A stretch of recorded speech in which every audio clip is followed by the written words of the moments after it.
16th. That is on Thursday.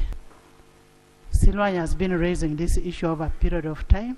Now the president will be here on 16th at 2. He's going to address the House on matters of national importance that concern the country.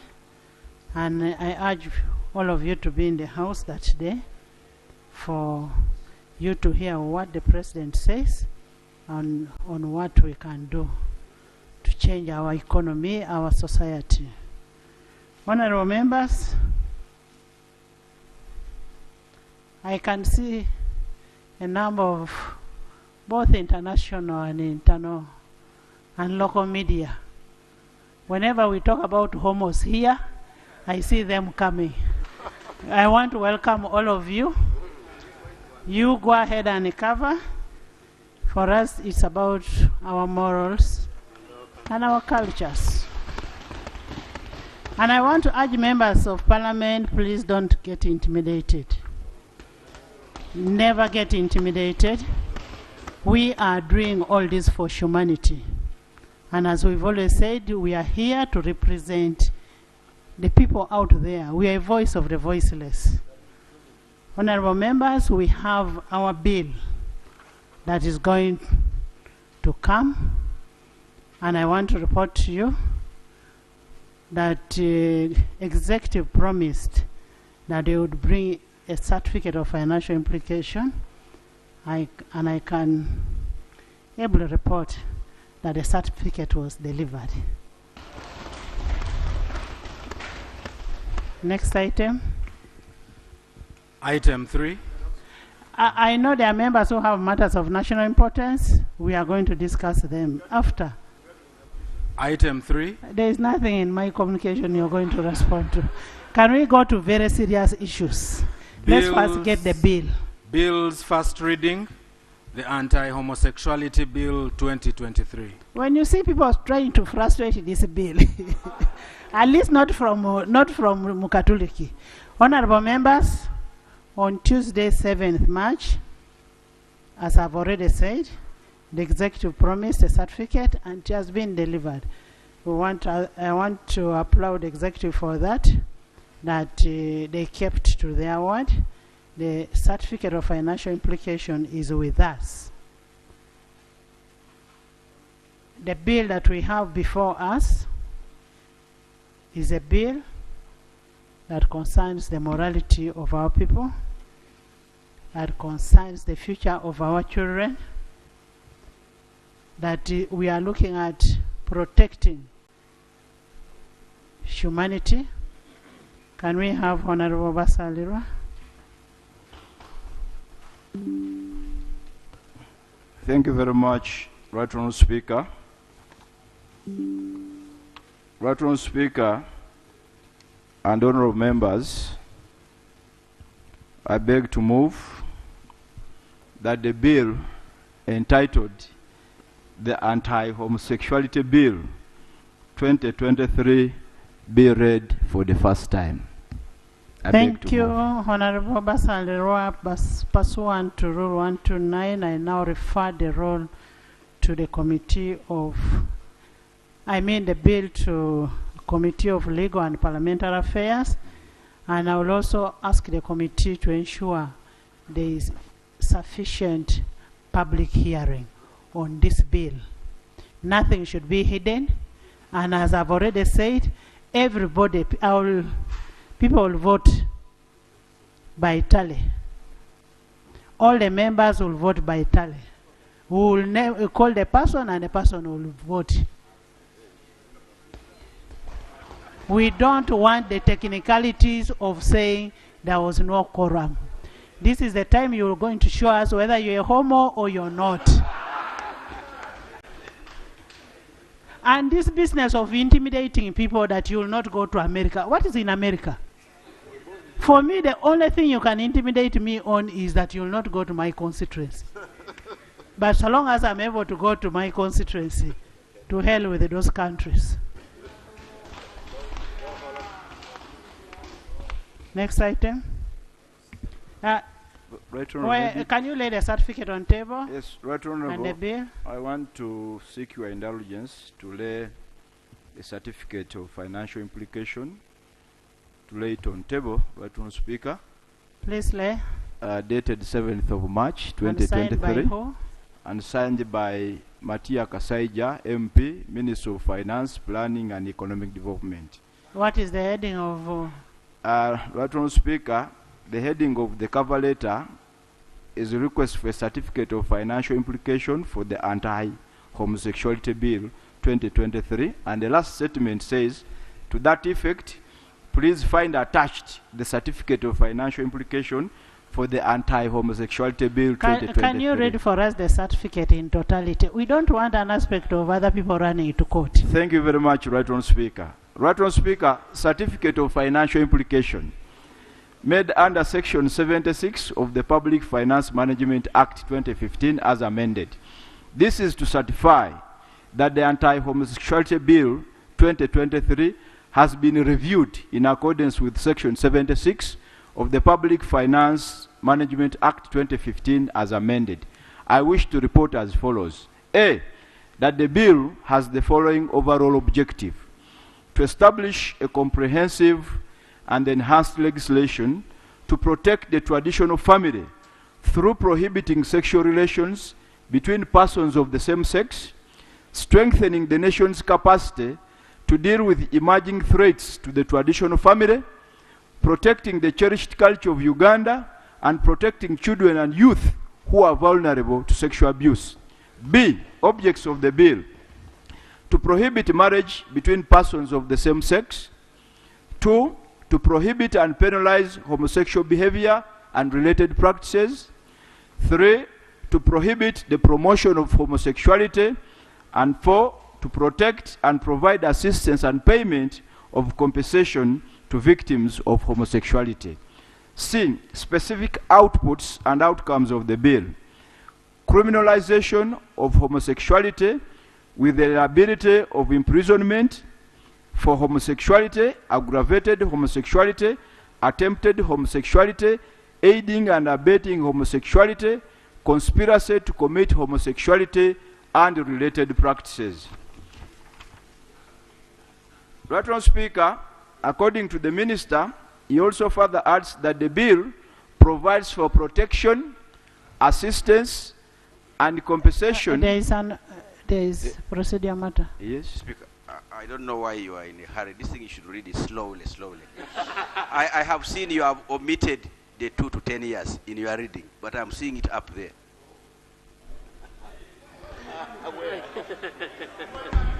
Honorable Basalirwa, take your time. We are looking at standing with the society on matters of morality. And I know you're not under threat. Please take your time, read word by word. Thank you very much, Right Honorable Speaker. On Thursdays I fast. They are my optional fasting days. So can we give the seconder to read? So he's saying I take some water. That's why I was saying no. I am comfortable. Right Honorable Speaker, now that you have guided well, let me repeat that point. Please. C, specific outputs and outcomes of the bill: criminalization of homosexuality with the liability of imprisonment of 2 to 10 years for committing homosexuality, aggravated homosexuality, attempted homosexuality, aiding and abetting homosexuality, conspiracy to commit homosexuality, and related practices. Furthermore, the bill also provides for protection, assistance, and compensation of victims of homosexuality, as well as penalties for publishing or revealing the identity of victims of homosexuality without consent. D, alignment to national development policies and programs. The bill is aligned to the national development agenda, specifically community mobilization and mindset change program of the 3rd National Development Plan, which aims to empower families, communities, and citizens to embrace national values and actively participate in sustainable development. Funding and budgetary implications. The bill will be implemented within the existing budgetary provisions of the implementing agencies, which will include law enforcement, judiciary, medical institutions, among others. F, expected savings or revenue to government. The implementation of the bill is not anticipated to directly generate revenue or savings for government. Submitted to Parliament under my hand this 8th day of March 2023, Minister for Finance, Planning and Economic Development. Right Honourable Speaker, I beg to lay the document on table. Please lay. Right Honourable Speaker, I also wish to lay on table the gazetted copy of the bill for record purposes and for when information. When was the Gazette? Right Honourable Speaker, the Gazette was 3rd of March 2023. Thank you. I also beg to lay. Finally, Right Honourable Speaker, I want to thank you for giving us opportunity to bring this bill. I also want to thank government for the commitment they undertook. Right Honourable Speaker, to thank government, they undertook to provide the certificate, and the certificate was provided. We understand the pressure, Right Honourable Speaker. The pressure is immense, the pressure is enormous, but you stood your ground, we have stood our ground, they stood their ground. Finally, Right Honourable Speaker, I want to make a humble request that each of us makes a public commitment in as far as this matter is concerned. The reason why this bill was thrown out last time was a matter of quorum. We want to request people to have messages and videos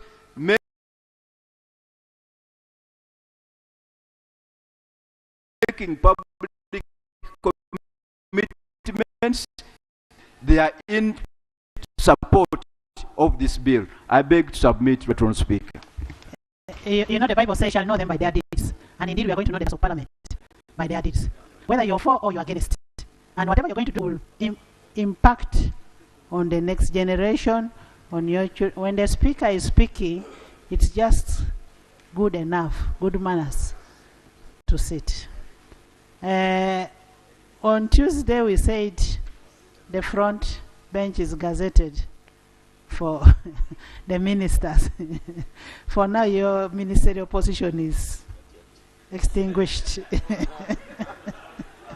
Now that you are sitting in for the government chief whip, he has come, so you can go back to your seat. Thank you for standing in for. So, honorable members, we are going to have the bill go to the committee, accord people public hearing, maximum.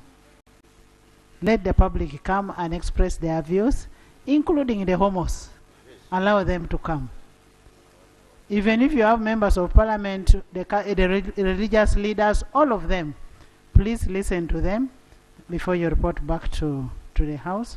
We don't want that scenario of saying we are not heard, as if you're doing something that is legal, that we are not heard. So we want them to be heard, even in their illegality, even in their immorality. Listen to them. Government, you have something to say?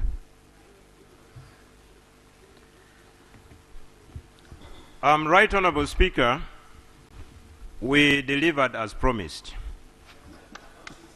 And secondly, I would want to clarify on a point raised by the mover that he knows we are under pressure, which has gone on record.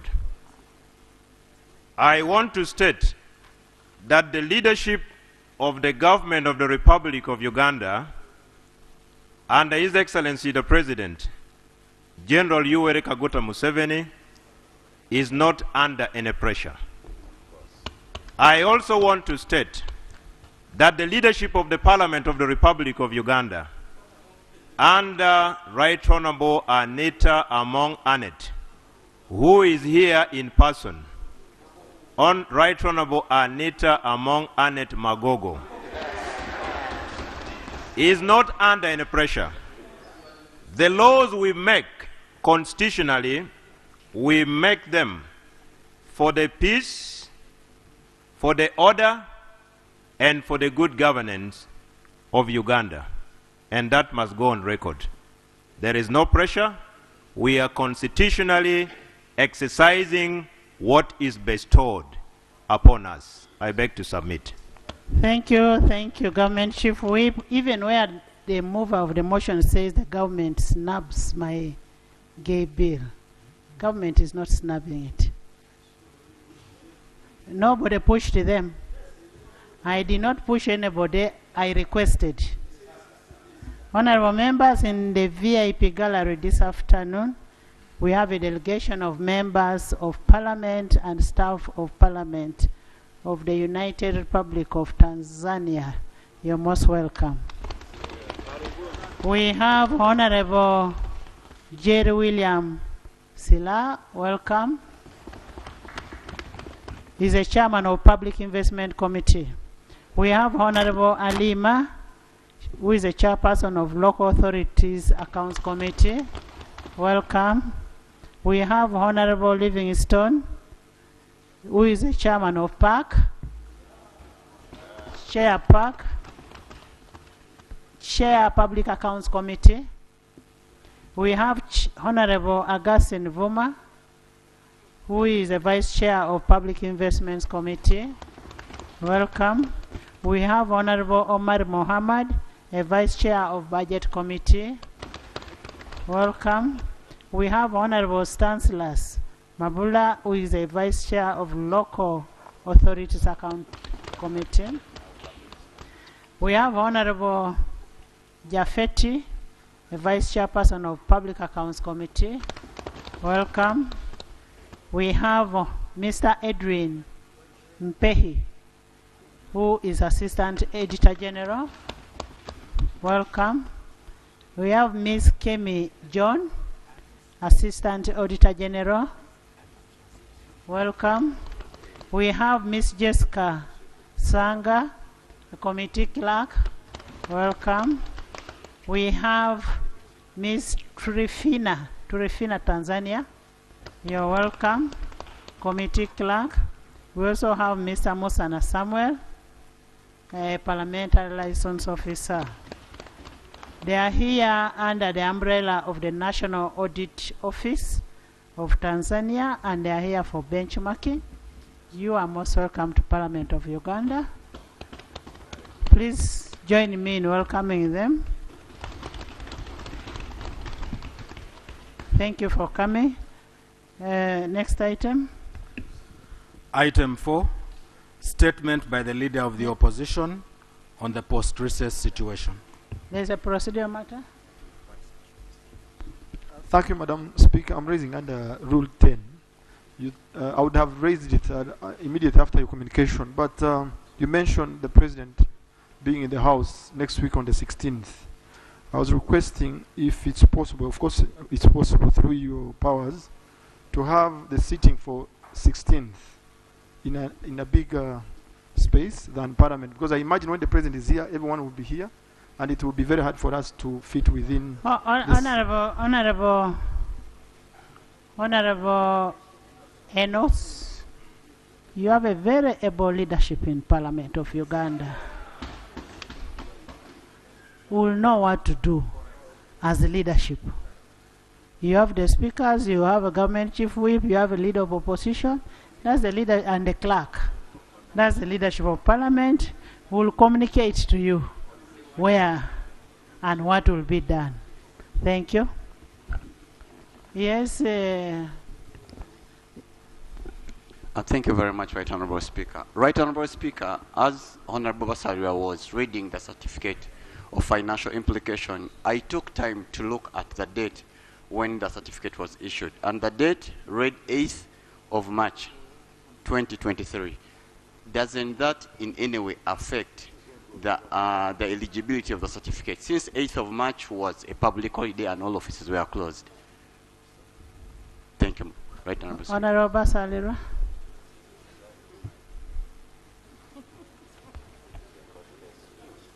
Right Honourable Speaker,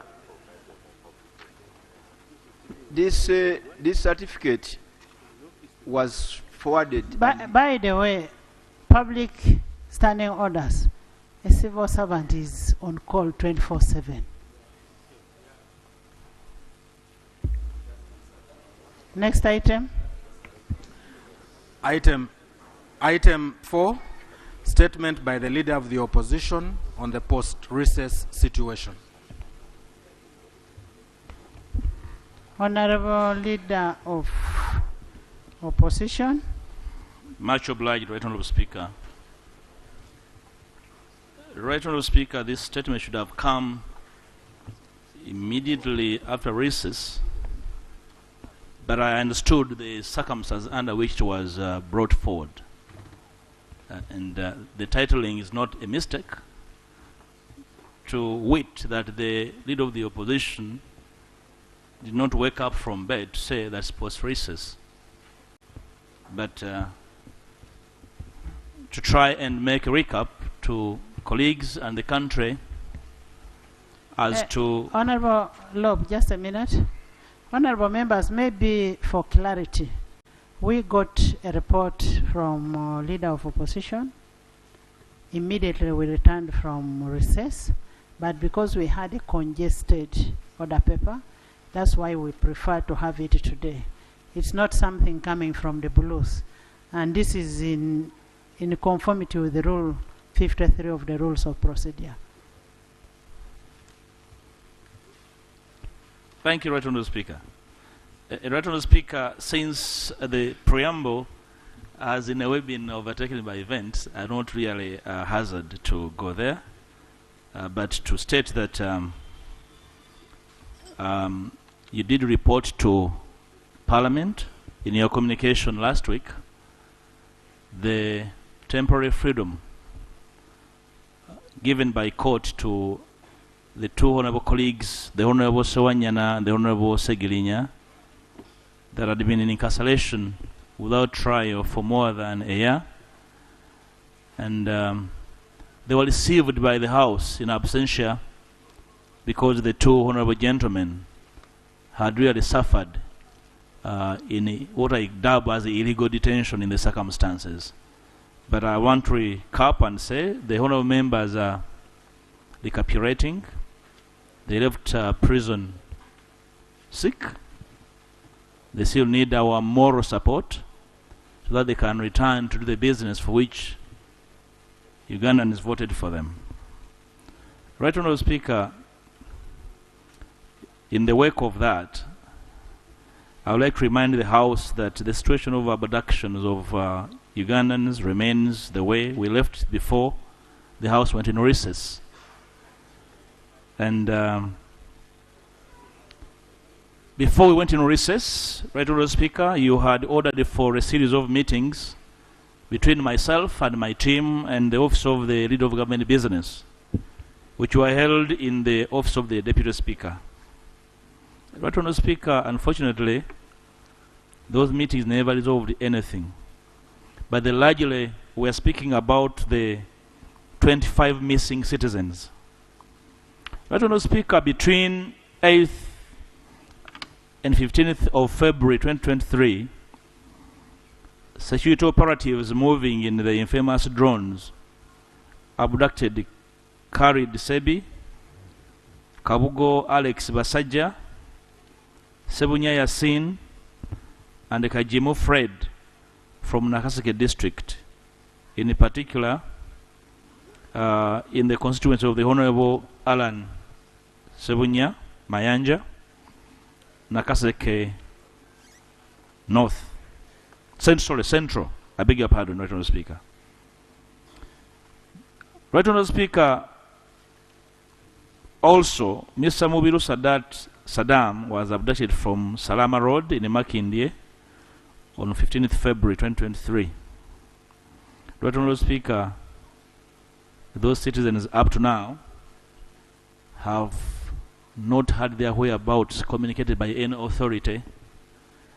The Honourable Member of Parliament for Nakaseke Central did report to the authorities, including reaching out to the ministers, they have not communicated the whereabouts of these citizens. It's coming to a month, Right Honourable Speaker. And here we are, deliberating people committing illegalities, including our security agencies, Right Honourable Speaker. So the abuses are continuing, Right Honourable Speaker. Our hopes, Right Honourable Speaker, lies in the statement made by the Prime Minister earlier. You remember the famous 25. The Prime Minister made a statement to the public and made an admission that a one Chibalama John Bosco, whose name tops all the lists that we have been laying before Parliament, is in the hands of security. Right Honourable Speaker, the Prime Minister, while speaking to the media outside the Parliament, claimed that Mr. Chibalama is in custody of the state. And I requested humbly, Right Honourable Speaker, that her statement be played on video so that I do not sound like a rumor monger, that I can speak subsequently what that implied, with your indulgence. A video of the Right Honourable Speaker speaking on this subject be played. Can we hear the video? For example, if you can read, Chibalama John Bosco, abducted on That the is 3rd audio. of June I want a 2019 video. from Kanyanya, Gayaza Road. Now, how do you trace for Chibalama? But we are fortunate that Chibalama was traced. He was arrested recently in October in a place called Kakiri, and he's one of those that is claimed to have killed police officers in Chiboga, Wakiso, and other places. So there are those who have even declared and accepted that they have been, they are attached to the other rebel group, Coalition for Change. Remember? So such people really cannot be arrested like you are chasing a chicken thief. They are those that you have to use. When they are shot, they try to resist or not? Some of them have been shooting police officers, and you are aware. Are you not a Ugandan?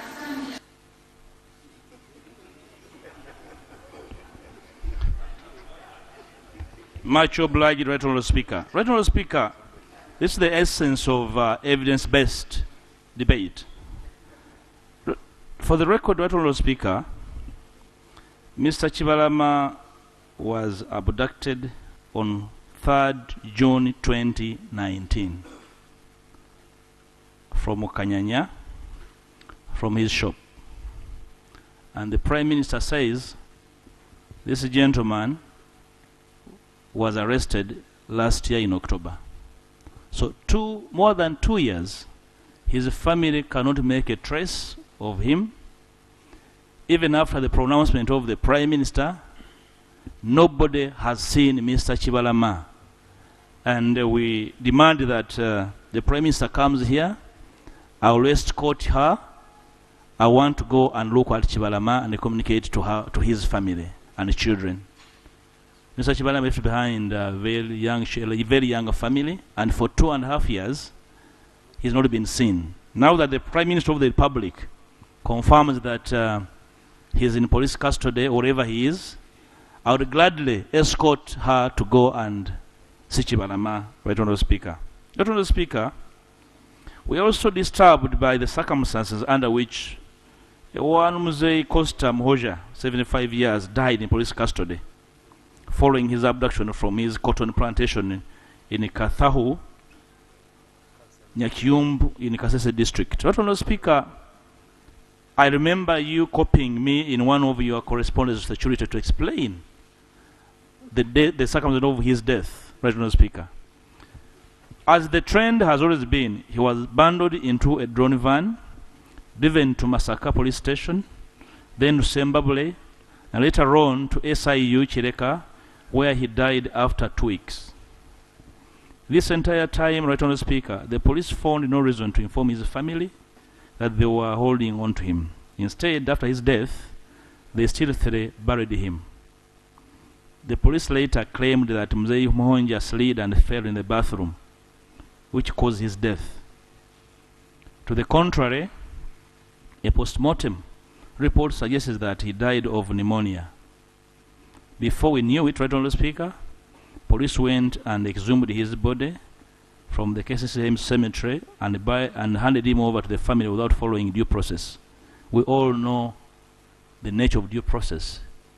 To exhume a body, this was never done, meaning that it was well coordinated, moved by security to cause disappearance of evidence for the murder of a 75-year-old citizen. Right, Honourable Speaker, on this, we demand that the Prime Minister comes here and explains to the country steps taken to apprehend and prosecute the people behind the killing of this citizen. The beauty is that the person who commandeered his abduction was named. His name is Maganda, and we would like to know what government has done to prosecute all those involved in his killing and trying to hide evidence by burying him 3 days in a cemetery and later on trying to hide evidence of cause of death. Right, Honourable Speaker, I won't speak so much on the second issue of corruption in the OPM, since the House is undertaking inquest on this subject matter. But I can only state that the Office of the Prime Minister is turning out to be a caste office, and I hope somebody can go and exhaust the ghosts in that office, the ghosts of corruption there. And we shall debate more when the report of the House comes here, so I don't have to labor so much about it. Second last, Honourable Speaker, on February 8th, 2023, NEMA instituted express penalties in respect of various environmental breaches, ranging between 3 million to 100 million. The fines are not only unrealistic, but also inequitable, and therefore should be clarified, at least for the benefit of our lay citizens. Right, Honourable Speaker, we recognize the fact that there is a huge negative impact on improper waste management and on the ecosystem. We observe that the express penalty scheme was drafted in haste.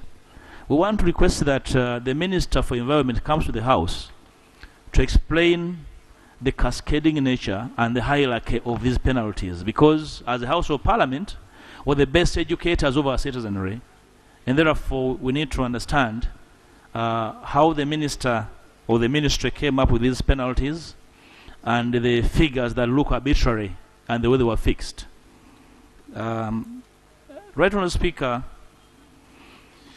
2 weeks ago, senior health officers, SHOs, laid down their tools. We all know what happened. We want to demand that the Minister of Health explains circumstances under which these public servants stopped working and caused suffering in our health facilities. The Minister should be able to explain how many people lost their lives as a result of that industrial action, which is legitimate in the first place, and who caused the delay in meeting government part of the bargain. Because they laid down their tools because of government supplying them with air and promising lies to them over time. They laid down their tools and the government was reluctant. So we want to know who should blame, who should really be hanged for that action of not paying a salary promised and on the roll. But Honourable Speaker, so that in the future this does not happen again. And Honourable Speaker, we need to be very careful that we allow ministers and the government in general to get away with this kind of negligence, because it is an act of negligence. Why do we blame health workers for industrial action?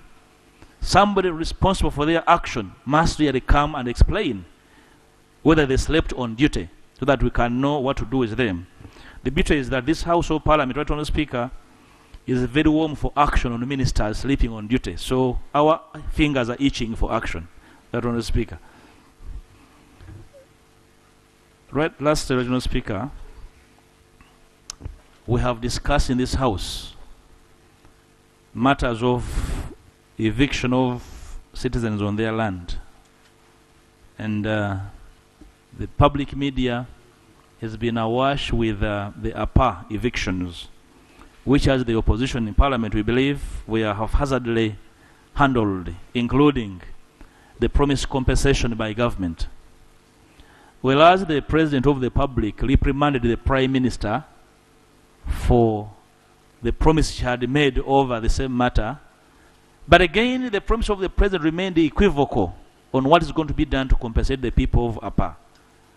Will the Prime Minister come to the House and settle the ghosts of Apa by communicating a cabinet decision on this subject matter, right, Honourable Speaker, so that these people are settled, instead of the promises of 10 million, 20 iron sheets, some of which, and when the Prime Minister communicates iron sheets, you know, I get a cold down my spine. So we need to have her communicate here on the Hansard, this nature of promise. Right, Honourable Speaker, with your indulgence, there's a problem in Buhaguzi County in Chikube district over eviction of citizens.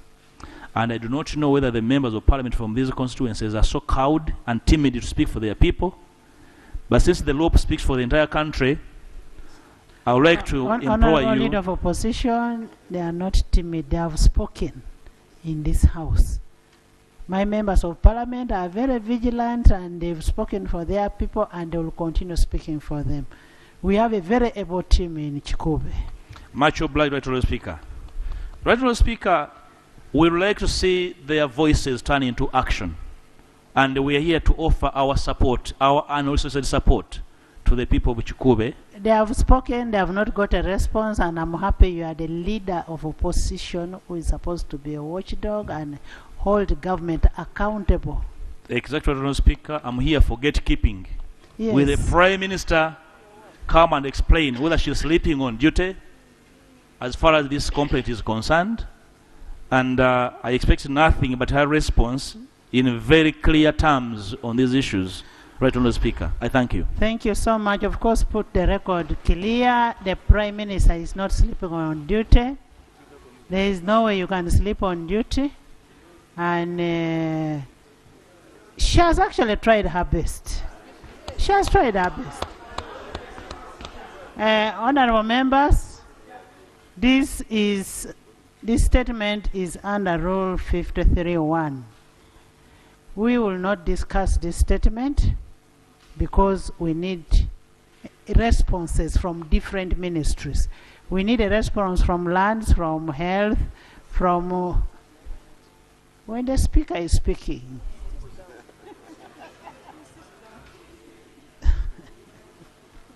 Tinka. So will government chief whip, after Tinka's proceeding, I know Tinka is never patient.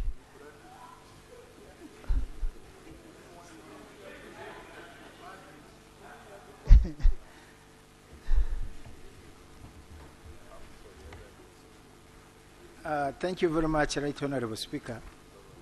Right Honourable Speaker, the procedure that I want to raise is concerning to our rules. Whereas according to which rule?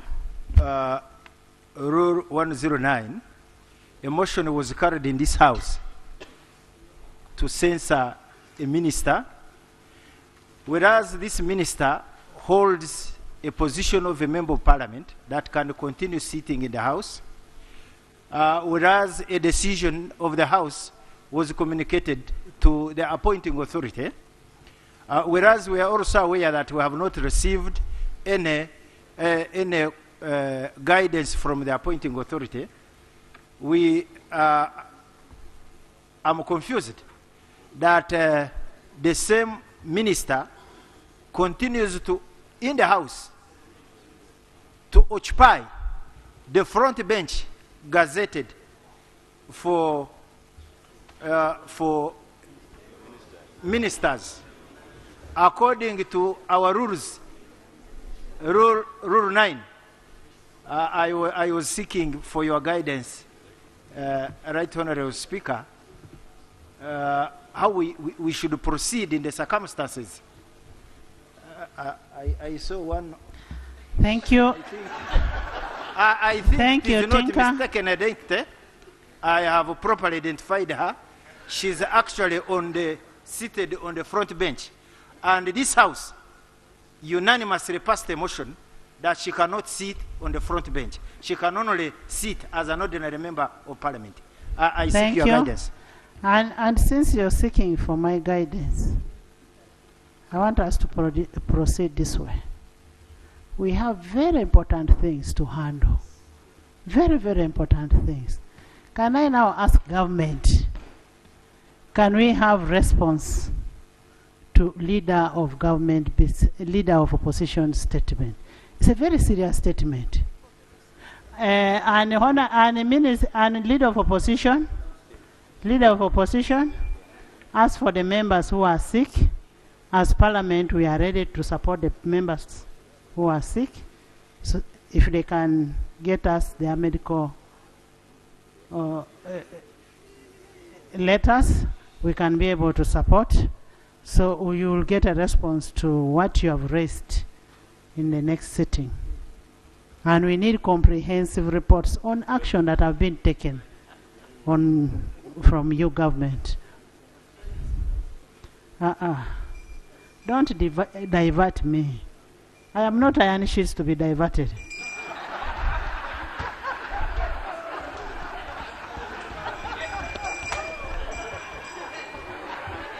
Thank you so much, Right Honourable Speaker.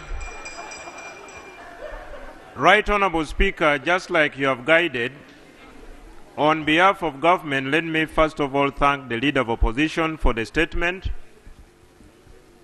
but also state that in conformity with your guidance, I will brief the Right Honourable Prime Minister, who should prepare a comprehensive response on areas that require her to respond, but also the other ministers, the Minister of Water and Environment, the Minister of Health, to respond to the specifics.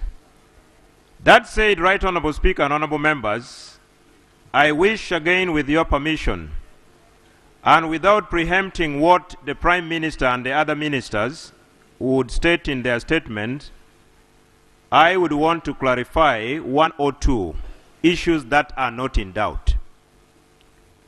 Issue number one, for purposes of stability, on the upper land, recently when His Excellency the President addressed a rally in Gulu on his first zonal... Honorable Minister, I just wanted you to relay the information to your ministers. I don't think you're competent enough to answer people's burdens. That's not your burden. Your work is to relay the information. Yeah, just whip them to come over. I have already undertaken to do that. Yes. And I'd stated, Right Honourable, because there are issues that are not in doubt. I simply wanted to provide information, but if the House would not wish to have this information provided now, I stand by my earlier communication to communicate to the Right Honourable Prime Minister and the other ministers to provide the responses. Thank you. Thank you. Next item. Item 5, statement by the Right Honourable Prime Minister on government business for the succeeding week, 14th to 16th of March 2023.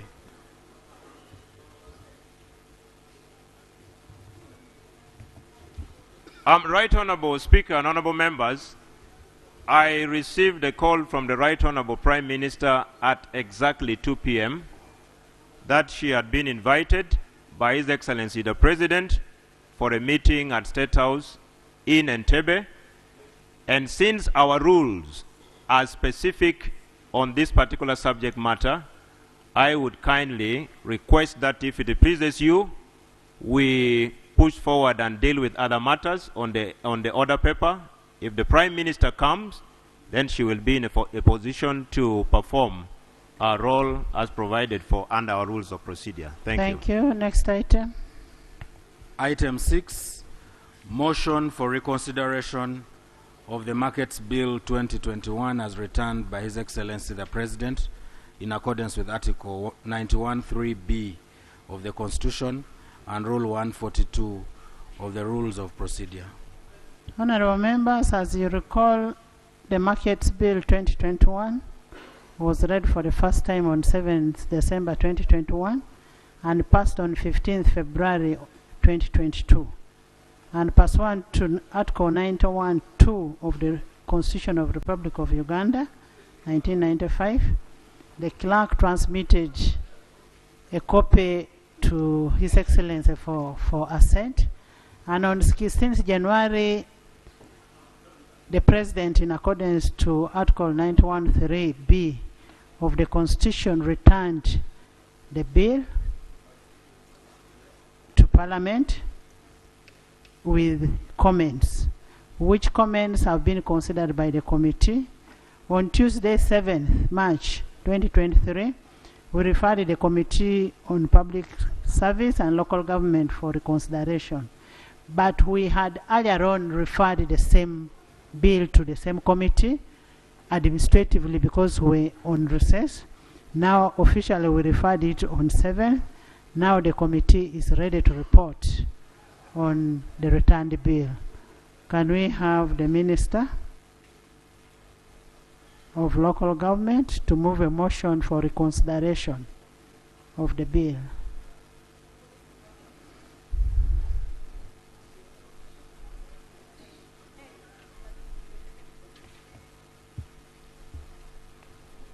Thank you, Right Honorable Speaker. I apologize and promise to bring it up next Tuesday. Why? The chair is ready to present. If you need help, Musasisi, Honorable Musasisi, can you help? No, I had inquired and they told me that it wasn't ready. Now that it's ready, I move that Move the a motion. chairperson comes and The chairperson, are you ready? Please go on, Mike. You move a motion.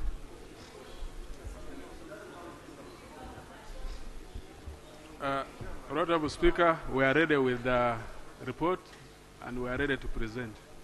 Thank you. Honorable Musasisi.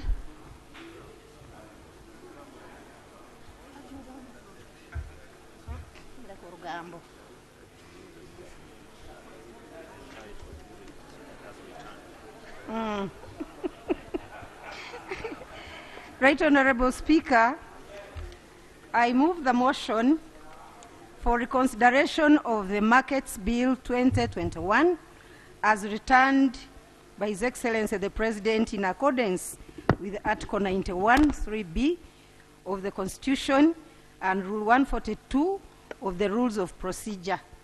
I submit, Right Honorable Speaker. Thank you. Is the motion seconded? Seconded by Silwanyi, by Ethel, by Aru, by Government Chief Whip, Finance, Abe, by the whole House.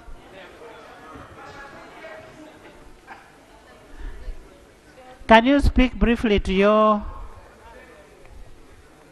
motion? I beg to move.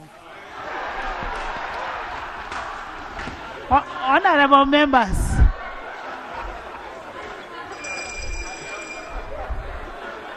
members, the bill that was returned is self-explanatory. Can we maybe hear from the private member? Can you substantiate? Private member? Private member, come near here.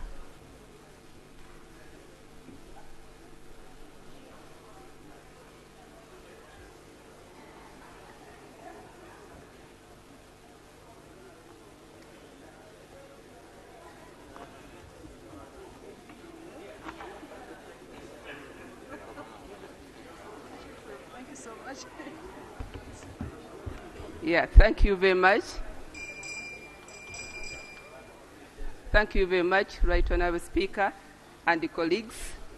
Right Honorable Speaker, the Markets Bill 2021 that I moved as a private member was passed by this August House and was returned by the President on the date that you have given. It was sent to the committee, the relevant committee, and I was invited to attend. So because it's a private member's bill, I therefore, Right Honourable Speaker, I propose, The Right Honourable Speaker, I therefore move a motion that it should be reconsidered by this August House. Thank you. Thank you. Honorable members, you've heard from... don't go very far. You sit near here. Your bill is still near. You come and sit here. I've given you space here.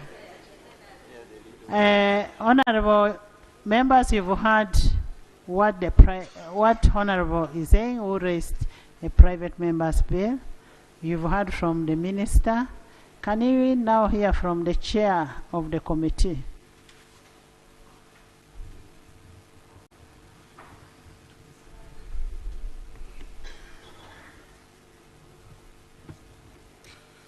Thank you very much, Right Honourable Speaker and honourable members.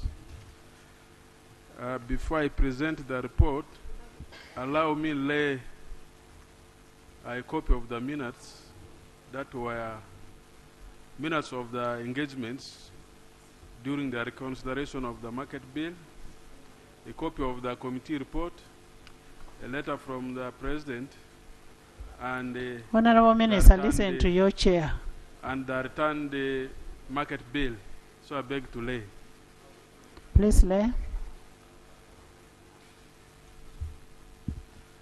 Report of the Committee on Public Service and Local Government on the markets bill as returned by His Excellency the President of the Republic of Uganda for reconsideration.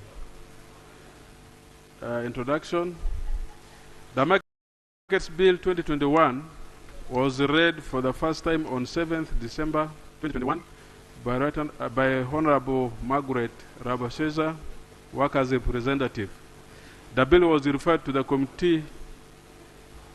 Secretary Committee on Public Service and Local Government for consideration in accordance with Rule 129 of the Rules of Procedure of Parliament. On 15th February 2022, Parliament passed the Market Bill 2021, and in accordance with Article 91, Section 2 of the Constitution of the Republic of Uganda, 1995, the Clerk to Parliament presented the presentation copy to His Excellency the President of the Republic of Uganda for assent. On 16th January 2023, the President, in accordance with Article 91 Section 3B of the 1995 Constitution, communicated to the Right Honourable Speaker that he had withheld his assent to the bill and returned it to Parliament for reconsideration. In his communication, the President indicated particular provisions to be reconsidered by Parliament. Pursuant to Rule 143, subsection 1 and 2 of the Rules of Procedure, on 15th February 2023, the Right Honourable Speaker referred the Markets Bill as returned by the President to the Secretary Committee on Public Service and Local Government. 2.0 Policy and Principles. The object of the bill is to reform the law relating to establishment and control of markets in Uganda, to provide for the establishment and management of public and private markets, to provide for licensing of private markets, to provide for registration of markets and vendors, to provide for levying and collection of market fee, to repeal the Market Act, Cap 94, and other related matters. The spirit and the reasoning of the Market Bill 2021 by the Committee on Public Service and Local Government, key stakeholders, and the movers, stock drafters of the bill was to involve the vendors in the day-to-day management of the markets, to promote harmonious relations and easy information flow between market proprietors and vendors. Article 91, Section 4 of the Constitution of the Republic of Uganda, 1995, provides that when a bill is returned to Parliament by the President, Parliament shall reconsider it, and if passed again, it shall be presented for the second time to the President for assent. Rule 143(1) and 2 of the Rules of Procedure of Parliament state, where a bill passed by the House is returned to the House by the President, will with a request that the House reconsiders the bill or a particular provision of it or any such amendments as are recommended in his or her request, the Speaker shall read the request of the President, or if the House is not in session, direct that the message be published in the Gazette. Committee observations on President's recommendation. Section 4, establishment of public markets. His Excellency the President of Uganda recommends that Section 4.5 be deleted, given the problems associated with the involvement of private persons, stock companies in the management of government markets. His Excellency states that public markets should be developed and managed by local authorities. Section 4.5 provides that a local authority may, in accordance with the Public-Private Partnership Act 2015 or the Public Procurement and Disposal of Public Assets Act 23, enter into any agreement with a person to develop or manage a public market within its area of jurisdiction. Committee recommendations. The committee agrees with His Excellency the President and proposes to delete the above section, that is 4.5. Sections 19, 20, 21. Chair, you are now going to committee. So let's first finish the report, then we go to committee stage. When you start talking about the sections, that is now at committee level. No, this one is still within the report.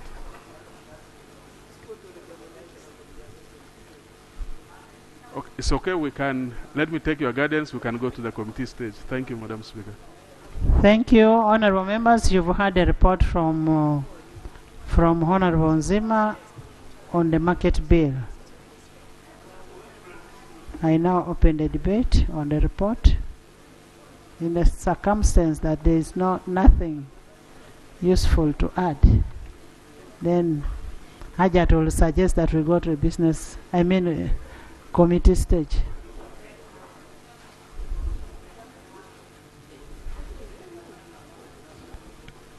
We are talking about a returned bill. Yes, Hajat? Thank you, Right Honorable Speaker. Whereas I had desired that the report is presented in full, it is your discretion that we go to committee. I hereby move not that. My discretion. Bring a motion that... I bring a motion. I move that the House resolves into a committee. We go to committee stage to discuss section by section. Thank you so much. I now put a question that the markets bill as returned by His Excellency the President in accordance to Article 91(3) of the Constitution and Rule 142 of the Rules of Procedure be considered by this House. Those in favor say under contrary nay. The ayes have it. The Markets Bill 2021 as returned by His Excellency the President, Bills Committee stage.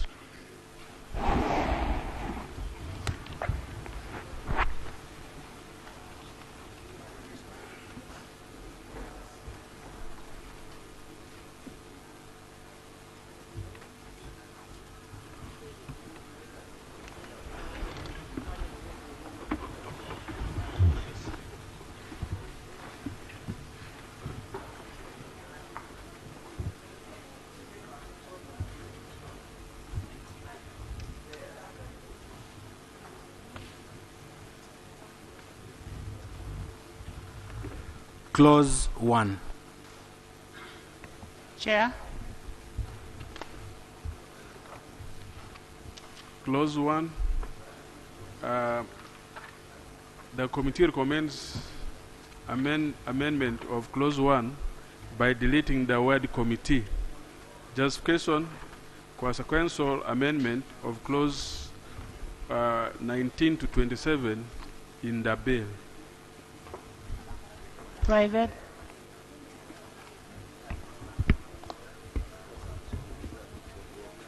Honorable Speaker, I concur. Minister? I concur.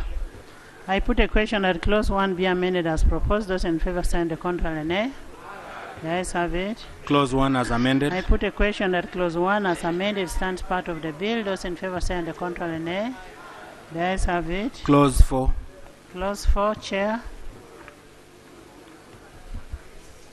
Clause 4, the committee recommends amendment of clause 4. Amend clause 4 by deleting 4(5).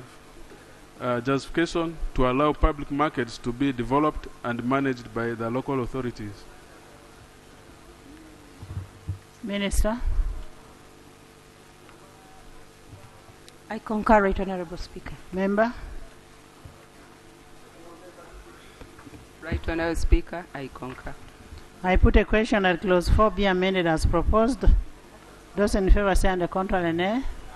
The ayes have it. Clause 4 as amended. I put a question that clause 4 as amended stands part of the bill. Those in favor say on the contrary nay. The ayes have it. Clause 19. Deletion.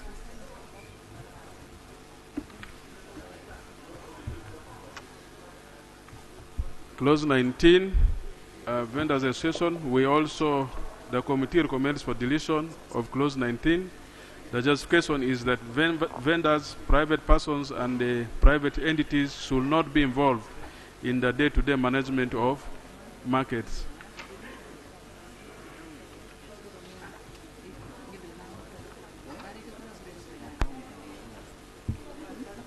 Yes, Hajat?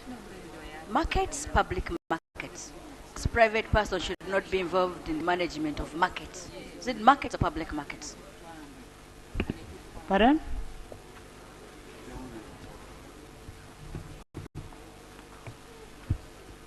It is markets. Public markets. It is public markets. But in the law, the private persons have been given opportunity to develop markets and manage, but also here we are talking about the public ones. By public, when we talk about public, that's government. Right Honorable Speaker, rather Chair, let it be clear that the word public markets be inserted, as I say markets, because when they are private people allowed to manage, start and manage markets, and then we say markets, it's kind of confusing. Go check on the interpretation clause, how we are defining markets in this bill. First check. Chair, with your permission, the clarity that the Honourable Member seeks is to run through, because we are now dealing clause by clause. And if you substitute market with public market, which are defined differently, and relate it to the particular clause, then it will be confusing, especially when we are talking about management.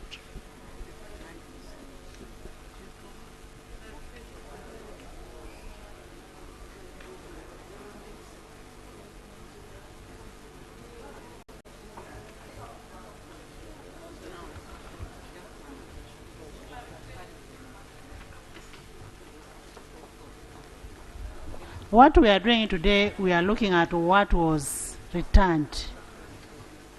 The word markets was defined when we passed the bill the first time. Chair, for the benefit of the House, because the iPads we have, we juggle around the report and the bill and the return. So he would read for us the definition of market according to, for the benefit of the House. I thought you had the bill. You don't have? I request that he reads, because I'm looking at his report Please at the read same it. time.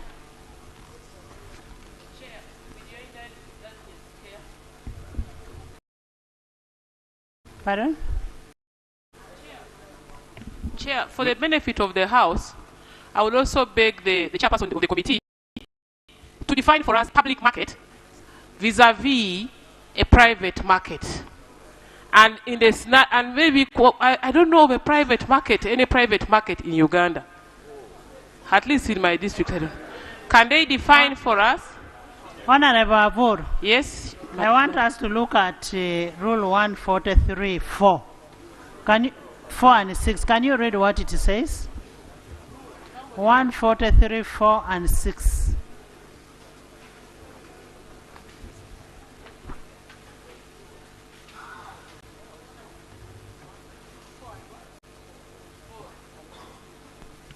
Debate, Madam Chair, I'm reading. Debate on a motion under this rule shall be confined. 143 is on bills returned by the President, then you go to 4.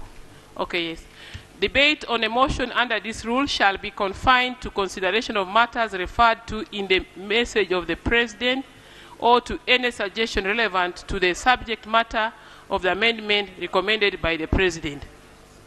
6.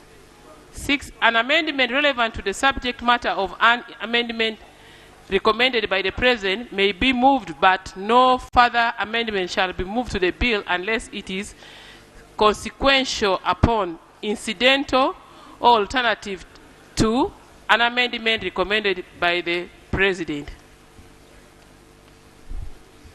Can we go to the next item? That is 19. Deletion. 19, clause 19, vendors association. Here we are proposing deletion. Justification, vendors. You're not getting me? Vendors, private persons and private entities should not be involved in the day-to-day management of markets. That's the justification. I don't know why members are getting confused in this. You know, number 4, when you look at the argument of the President, which was read in our report, vendors were supposed to be involved in management of what? Of markets. But he is saying no. Here, this bill has given permission for individuals to establish their own markets. And in the bill, we have said the individual or a private person will put an administrator to manage that market on his what? Behalf. But when we were looking at this bill, by then Minister of Local Government had gone ahead. It had come up with guidelines to manage these bills where vendors were involved in the management. But the President's argument in the whole of this is that most of these problems we have in markets, issues to do with the unfair chargement and arrest and even confusion, is involvement of vendors as managers of these what? Markets. If it is a private market established by myself, I should determine how it should be what? Managed, and I should put an administrator. If it is a government market, it should be the local governments to manage it, not vendors to be constituted to manage these markets. So basically, in this returned bill, we are dealing away with involvement of vendors in managing of what? Markets. There's nothing new here. Chair, the clarification I sought, we don't have a problem with local governments managing markets. The problem we have is the word local government should manage public markets, but Aisha's market, I should be able to know how to manage my market. So the problem is that the word market bundles together public markets and private markets. So I sought clarification from you how we defined market to be able to know whether it bundles together all markets, because this submission carries all markets all together. It was a clarification I sought from you. Aisha, does the Aisha's market need to be licensed? Aisha's market needs to be licensed, but licensing and managing are two different things. Chair.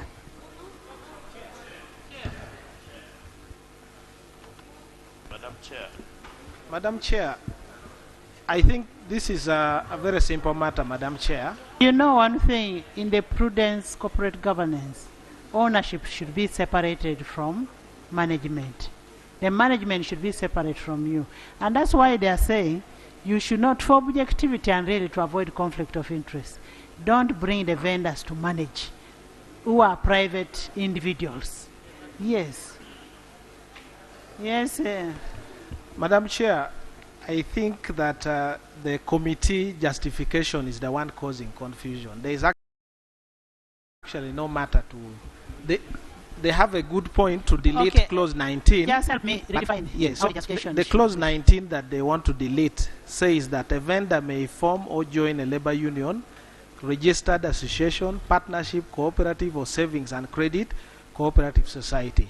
So that is what they want to delete, and the justification should have been that it's a redundant clause. It has nothing to do with the market. No, Madam Chair. Yes. Actually, with the explanation given by the chair, it is more clarified. What the President's intention is relates to public markets. Why? You have already allowed private people to develop their market. Why do you have to force them to run them?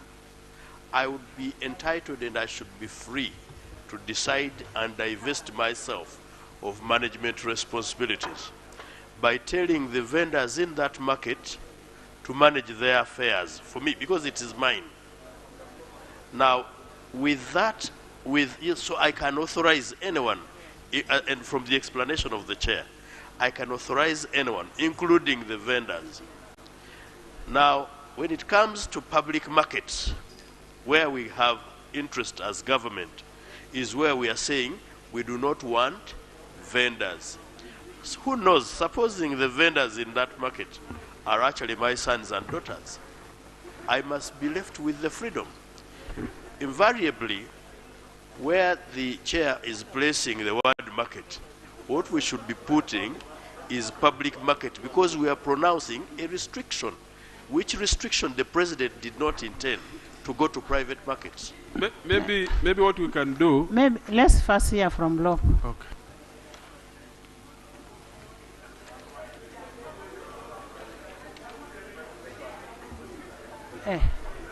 Lop, I'm The told you're not Speaker ready. was well represented by the views of the Honorable Segona. Okay. On the difference was that I failed to decipher a public market, private, and then a PPP arrangement is not clear there. And that's why I was a bit puzzled. What will happen in a situation of a PPP?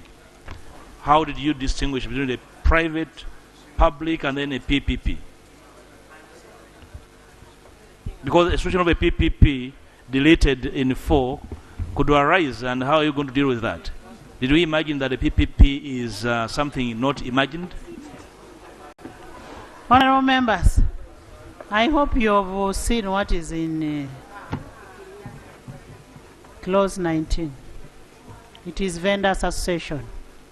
A vendor may form or join a labor union, registered association, partnership, cooperatives, or savings and credit cooperative societies. That's what is being said to delete, that it's a redundant clause.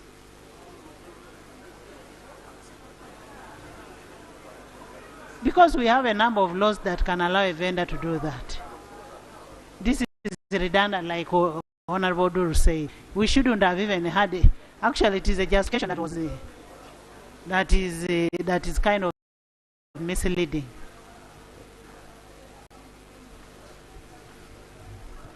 Please look at what is on section, because we are going to delete all these ones. I can see omnibus deletion being undertaken here from 19 almost up to 27. If you want me to do a minibus, I have no problem. Let's first be clear on whether the interest that was earlier on enshrined in 4, the deletion take care of that, and then we can move. Now, if the argument is about clarity, maybe we can say vendors, private persons, and private entities should not be involved in the day-to-day management of public markets. Maybe we insert that word public. And that's my point, right, Yes, Madam so Chair. we can insert the word public. Yes. between management of public markets. But we are Maybe deleting the clause. We are They are deleting talking the about clause. the justification. the justification. How is the justification going to help Actually, you? now that we are no, actually, if we are deleting, then You have clarified right, that is okay. Madam Chair, I now agree. Since we are deleting the restriction, it makes sense. Because what we are avoiding is creating a prohibition that is not necessary. But we have deleted the prohibition.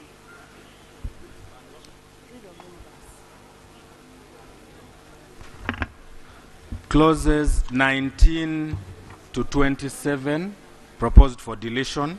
19, 20, 21. 19, clause 19, clause 20, clause 21, clause 22, clause 23, clause 24, clause 25, clause 26, and clause 27.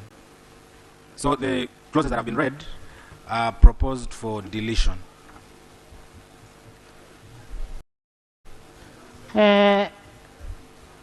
Private member, are you in agreement with the deletion of clause 19, 20, 21, 22, 23, 24, 25, 26, and 27? Honorable Chair, I concur.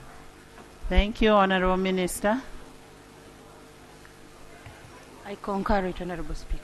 Thank you. I put a question that clause 19, clause 20, clause 21, clause 22, clause 23, clause 24, clause 25, clause 26, clause 27 be deleted as per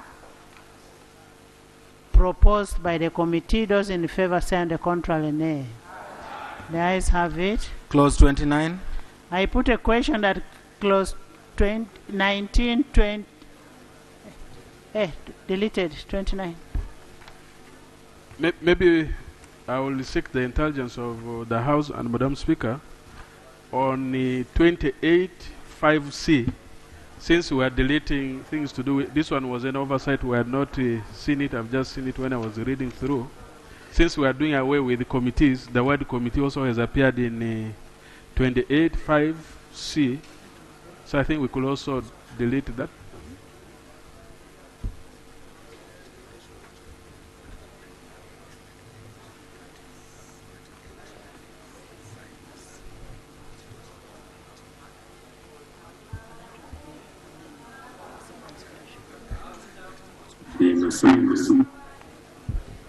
But this is a consequential amendment. It will be adjusted during drafting. Okay, please. Clause 29. Clause 29, market administrator, amend to delete the word committee appearing in section 29 3b to read as follows. 3a, the market administrator shall be responsible for b, liaising with the administrative authority on the affairs of a market. Justification, clause 29 3b is a consequential amendment of clause 20. Chair, Minister. I agree. Member. I put a question that clause 29 be amended as proposed. Those in favor say on the contrary nay. The ayes have it. Clause 29 as amended. I put a question that clause 29 as amended stands part of the bill. Those in favor say on the contrary nay. The ayes have it. Clause 30. 30. Clause 30, allocation of sub-speech and stalls in a public market. Amend clause 30A to read as follows. The administrative authority shall determine the composition, functions, and mandate of the allocation committee. Justification, to allow the administrative authority powers to determine the composition of the allocation committee and its mandate.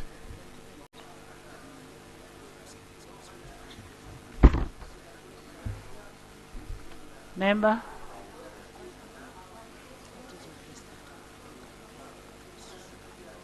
Honorable Chair, I concur. Thank you. Minister.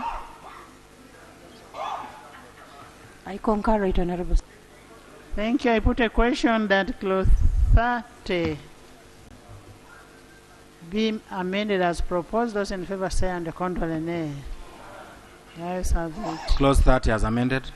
I put a question that clause 30 as amended stands part of the bill. Those in favor say and contrary nay. The ayes have it. Clause 28. Clause 28, I put a question that clause 28 be amended as proposed. Those in favor say and contrary nay.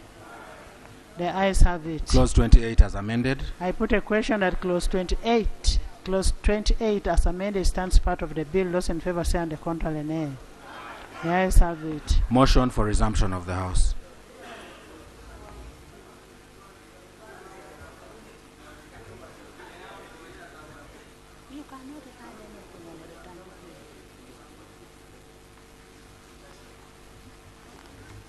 Honorable Minister. Right, Honorable Speaker, I beg to move that the House do resume and the Committee of the whole House do report thereto. I put a question that the House does resume and the Committee of the whole House reports thereto. Those in favor say and the contrary nay. The ayes have it.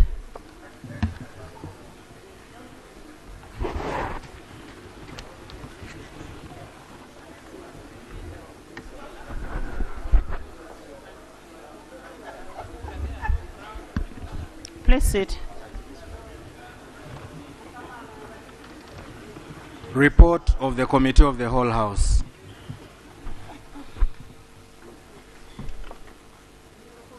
Honorable Minister.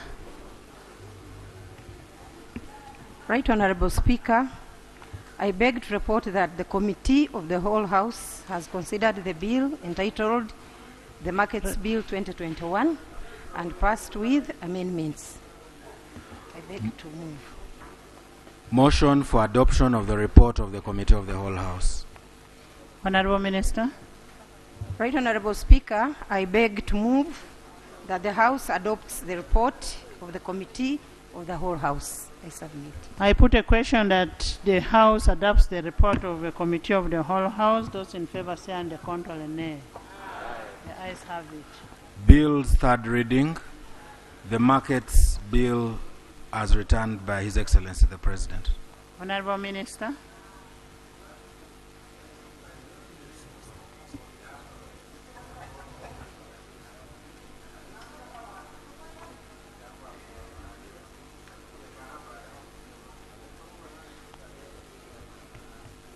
Right, Honorable Speaker, I beg to move that the whole House adopts the report as amended.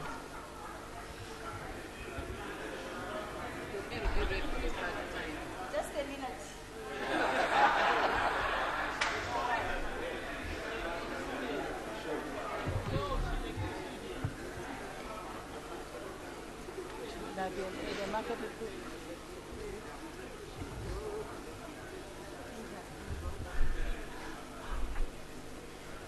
Honorable members, bear with the Mama.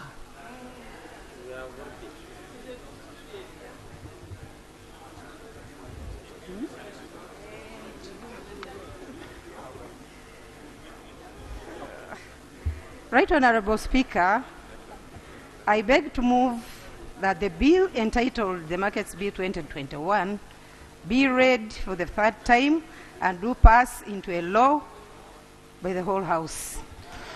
Honorable members, I do move that the market bills as returned, first put as returned by the HE, the President. The bill as returned by His Excellency the President to be read for the third time and passed by the whole.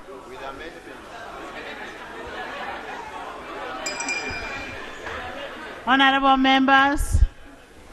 Right, Honorable Speaker, I beg to move that the bill entitled Markets Bill 2021 be read the third As time returned, as returned. returned by His Excellency the President, be read for the third time and do pass into law. With amendments. Honorable Speaker and the House, with amendments.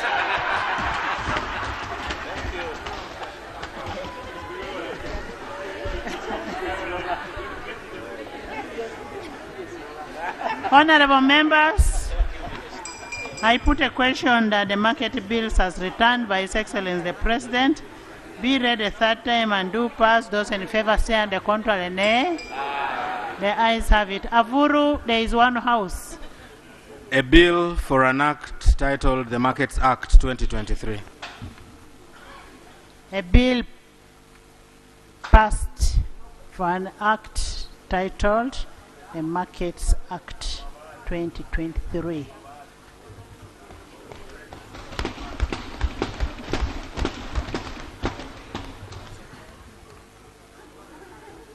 Next, congratulations, Minister of Local Government, Chair of the committee, the private member, and the House at large, led by Hanifa. And the government chief whip, you're doing a good job. Next item. Item 7, bill second reading. I am going to the next bill, that's why I'm seated here. I know you want to raise a procedural matter of my being here. Item 7, bill second reading. She has to sit here. We gave you this chair. Yes. Yes.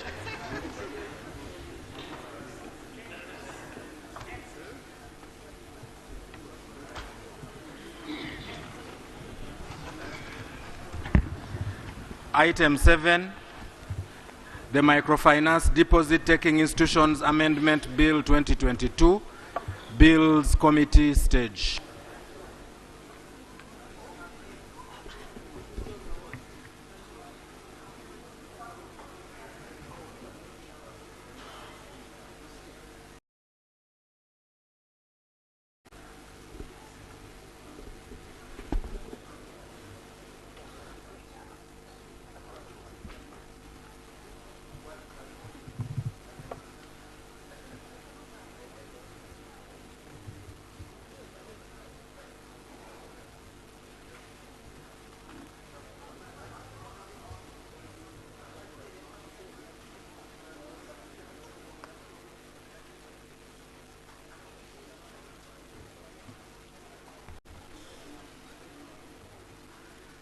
Item 8, motion for adoption of the report of the Select Committee on the state of affairs at the National Social Security Fund. Honorable members, we have a pending issue on the microfinance deposit taking institution, but because of the urgency of the matter, we will look at. We are not taking long with the NSSF because we had already debated.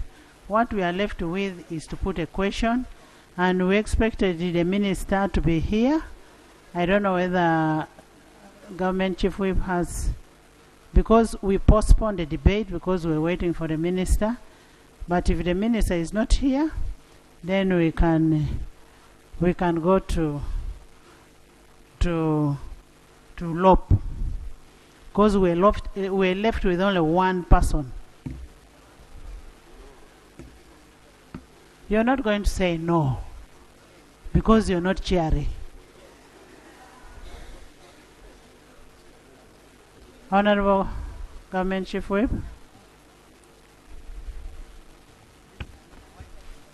Right Honorable Speaker and Honorable Members, my office, it is a practice that we normally call all ministers who specifically have businesses on the order paper.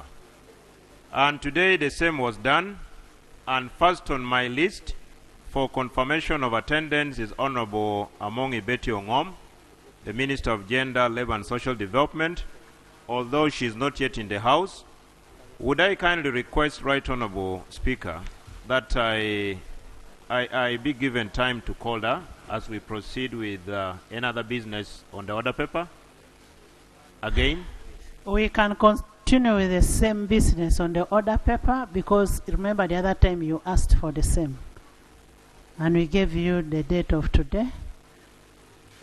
Yes, Honorable Speaker, last time you guided that the Honorable Minister would be able to access the Hansard, go through the deliberations for her to appreciate and then be able to respond if she needs to respond.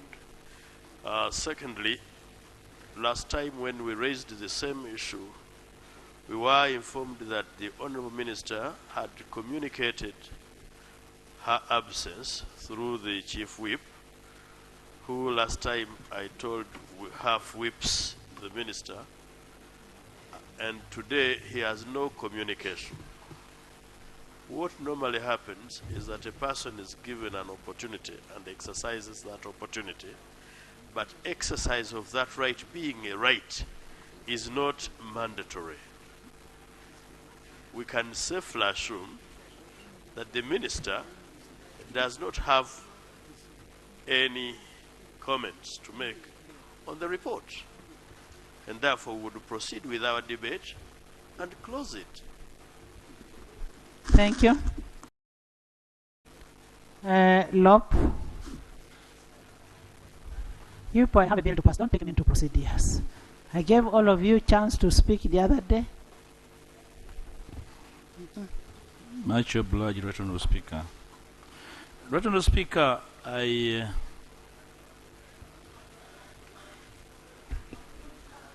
had intended that we would do justice to this matter in the full presence of two principals so mentioned in this report, the Minister of Finance and the Minister of Gender.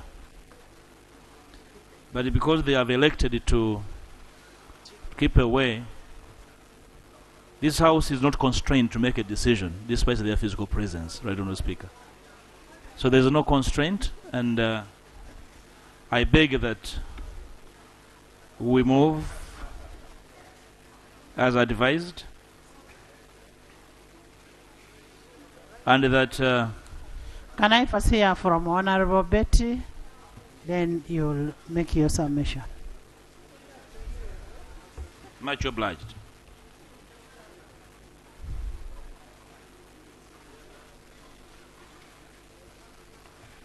Thank you. Thank you.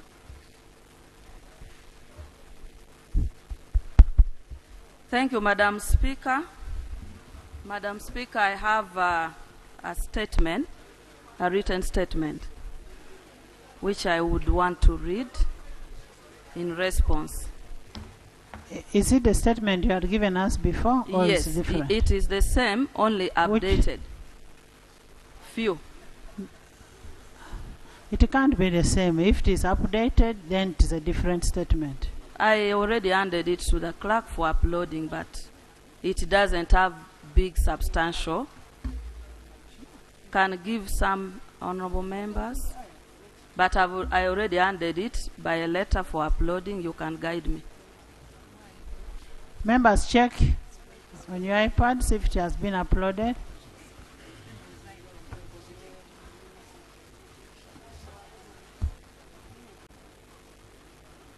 Please go ahead.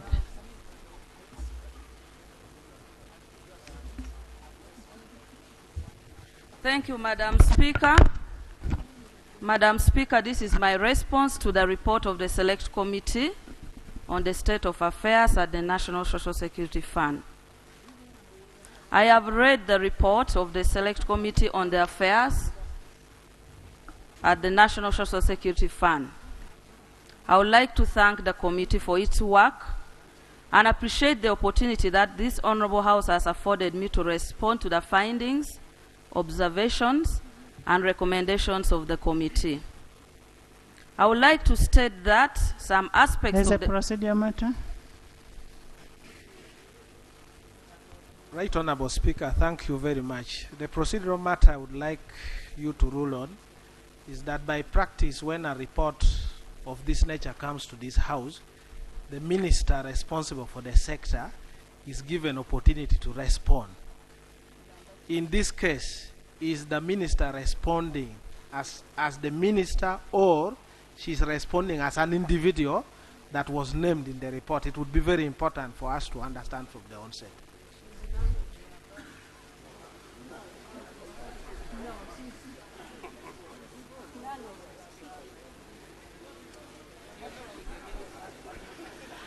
I need to find out from the member herself. Madam Speaker, when this report was read, you guided that the two ministers that have been mentioned in the report should come and make a statement, and Finance has already made a statement. It is on that spirit. Honorable Kasaija. Yes. Matia. Yes. Kasaija has already made a statement, and Honorable Betty Amongi is making a statement. As a minister who has been mentioned and recommended to resign. Okay. Please go ahead. I would like to state that some aspects of the committee's findings and recommendations are beyond my mandate, and therefore I will not be able to respond to them appropriately. Further, given the time frame to prepare the response, you will realize that my response may not be exhaustive. Well, the committee report has many pages, but I have attempted to respond to some of the inaccuracy in most of them. Further, there are matters that require long-term action for which I cannot respond immediately. To this, I commit to the House that the Ministry of Gender, Labour and Social Development will take the necessary action, and a report on action taken shall be tabled before this House pursuant to Rule 220 of the Rules of Procedure of Parliament. My response is therefore as follows. Number one, on the governance structure at the fund before and after NSSF Amendment Act 2017 and 18 of the report. The committee observed that transferring NSSF back to the Ministry of Gender, Labour and Social Development has led to allegations of corruption and influence peddling, and leads to delayed decision-making and scandals impacting negatively on the server's reputation. Right Honourable Speaker and Honourable Members, the issues being referred to as corruption scandals in pension towers, housing estates, and land purchases emanates from decisions taken long before the Amendment Act, and they were committed under the Ministry of Finance. The findings of committee actually confirms that dual supervision has saved workers money, because the report paints Ministry of Finance, Planning and Economic Development in superintending what the committee calls corruption and scandals. For instance, financial loss of 2.3 billion invested in West Nile Golf Course, that is recommendation 4 of the committee, page 140, is under finance. Financial US dollar 62, that is the US dollar $62 million invested in Luboa Estate, which the committee recommends that there is need for value for money audit on those housing projects, including pensions towers in its variations, where about 500 billion so far has been used, with several variations yet still incomplete. Temagalo, Yusuf Lule Road, which is contained in committee report, recommendation 13, page 145. 57 billion in suspense account, which is being abused and diverted under committee report, recommendation 16, page 146. Abuse of authority by former MD in writing of penalties amounting to 31 billion arising out of non-compliance, recommendation 17, page 146 of the committee. NSSF extending unsecured loan of 11.06 billion in 2010 without conducting due diligence on creditworthiness of Uganda clays, which now stands at 24.221 billion, recommendation 18, page 146 to 147. Board members being paid illegal contributions according to the committee of the 10% was approved by the Minister of Finance. That is recommendation 20, page 147 of the report. Inconsistency in Department of Compliance in their internal audit, where defaulting companies who are not complying with NSSF contribution are not being penalized, where 200 billion pending in collections according to NSSF under recommendation 21, page 148. Lack of proper due diligence on Luboa land, recommendation 22, page 148. IGG to investigate and prosecute former MD Richard Biarogaba and others for geomapping project which caused financial loss of 748.861 million. Recommendation 149, page 149. Recommendation, that one is on page 149. Abuse of office by then NSSF board members for creating Victoria Property Developments Limited and causing financial loss of $2.05 million. Recommendation 24, page 146. Recommendation on lifestyle audit for illicit accumulation of wealth by former MD and others under recommendation 25, page 146. Construction of expensive houses by NSSF and need for affordable houses. Recommendation 26, page 146. Recommendation on investigation by IGG on failed projects of smart card which caused financial loss of 2.6 billion, customer self-service of 133.283 million, recommendation 27, page 149, and recommendation of disbanding the entire 12th board, the board appointed by the Minister of Finance under recommendation 8, page 150. So all this I have read was undertaken under Ministry of Finance, not Ministry of Gender. Honorable members, why would the committee make such a recommendation to transfer back the fund under finance despite their findings about? My considered view is that dual mandate allows for workers' voice to be heard. Betty, yes. I don't know whether you looked at that report very well. What the committee recommended is that finance should be able to appoint the MD and then gender appoints the board, if I remember very well. Is that what was recommended? They are not transferring the fund. You will still maintain the dual responsibility supervision, but not transferring the fund into finance. Madam Speaker, this National Social Security Fund Act separates two functions in the Act: operational and labor-related function, and that related to investment, borrowings, and finances. There is no need to leave only one section of appointing a board, and then everything is taken to finance. It is better you take everything, because anyway, I know, that is the recommendation. This debate is not for you people to fight who is responsible for what, but the House will determine who will take responsibility when making a law. Tell us about yourself. Honorable Speaker, my considered view is that dual mandate allows for workers' voice to be heard and encourages peer-to-peer scrutiny and will instead curtail corruption. However, the mandate to make laws is with Parliament, and I am sure the Ministry of Gender, Labour and Social Development will not defy Parliament should the law be amended. On my side, I have exercised my oversight. That is why we are here debating. Did I have to allow for the purchases of land at inflated costs and for such investments to continue so that we end up with a property that cannot be purchased like in Luboa? In my view, the principle that prevention is better than cure, which I used, worked for me. When approving the budget, Right Honorable Speaker, I cannot do so without due process and diligence. Therefore, by asking for due diligence before I approved a non-justifiable items in the budget does not amount to influence peddling, as the committee asserts. This is done here in Parliament by our various committees. We come to you, you take us back and forth, you let us scrutinize, you scrutinize and advise. We don't that take decision. Betty, we don't take you back and forth. We do our work as required by the rules of procedure.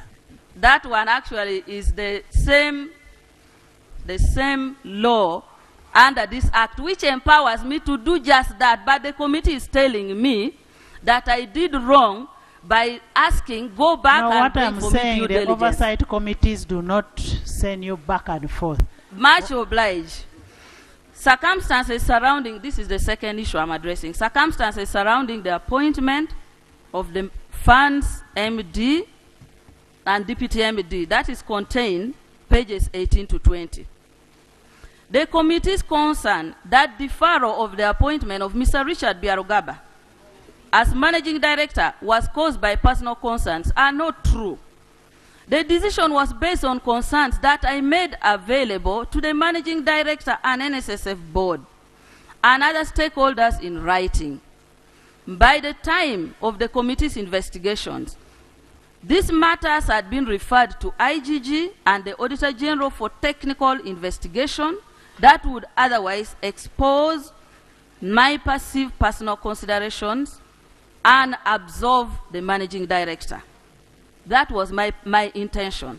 It is good practice, Madam Speaker, in both corporate governance and principle of due process and natural justice that a person under investigation stays out of the office to pave way for impartial and independent investigation to take place without undue influence. This was the spirit of my refusal to reappoint the MD pending investigation. In this regard, the committee in its own report acknowledges that the issues I raised were valid. For instance, on page 48 of the report, the committee observes that the valuation of developments on police land worth 3.13 billion is high considering that most of the units thereon were dilapidated. It therefore follows that my insistence on valuation by the chief government valuer was not for bad but for the good of NSSF. Additionally, the committee report finds the former managing director culpable in several mismanagements during his tenure and called for further investigations on several areas and his prosecution by DPP. Like in the case of providing an unsecured loan to Uganda Clays of 11.05 billion, he failed to recover it, waived interest on the principal sum with a current outstanding amount of 24.221 billion unrecovered as we talk. It is in the committee report. Waiving penalties against non-compliant companies, 31 billion. Waiving mismanagement of several projects, Luboa, pension towers, smart card, geomapping. Mismanagement of suspense account. Corruption in exemption of non-compliant companies, where the committee noted that you are a pay as you earn for such companies that were exempted does not correlate with NSSF contributions. So the committee has absolved me in this one, and I want to thank the committee so much. Number 3, assertion that you're even speaking Langi.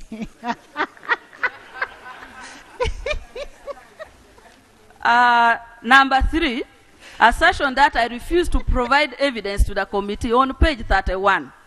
For the record, Honorable Speaker, I notified the committee through a letter dated 13th February 2023 that all evidence had been forwarded to IGG and Auditor General before the Select Committee was constituted, and I advise that they can obtain those evidence from them. Honorable members, the board referred the matter to IGG in December 2022. This is when I forwarded all evidence to IGG and some to Auditor General.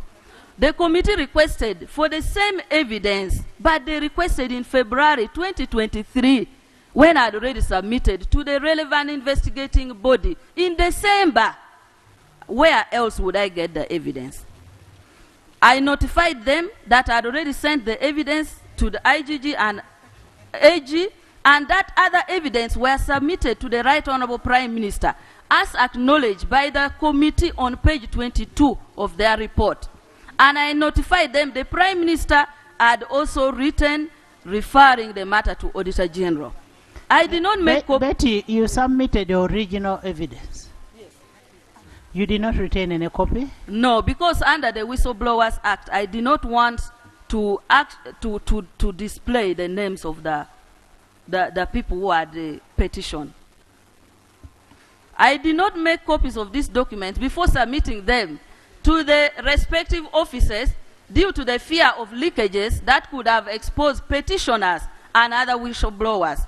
Such persons are protected under the Whistleblowers Protection Act. However, the committee has all the powers to have obtained these documents if they were key evidence in the investigation. Such powers found under Article 93(c)(2) of the Constitution have been invoked numerous times by committees of Parliament carrying out similar investigation. Honorable members, I referred these matters to respective specialized agencies of government because my office could not have investigated the magnitude of the issues I raised. For instance, I raised the issue of inflated projects. Let me give you an example. In the case of Luboa, I went and visited the site. A 4-bedroom house bungalow is being sold at 1.6 billion. A 3-bedroom bungalow is being sold at 1.425 billion. A 4-bedroom villa is being sold at 3.127 billion. A 5-bedroom villa is being sold at 3.277 billion. A penthouse, which is 4-bedroom, is being sold at 2.210 billion. Now, according to your Betty, yes. According to your investigation, that's the cost that the company is selling. What is the correct price for that house? Madam Speaker, let me read, because I gave that example when I said, honorable members, I referred this matter to the respective specialized agencies of government because my office could not have investigated the magnitude of the issues I raised. And I want to confirm to you from the Auditor General's letter. It's with you.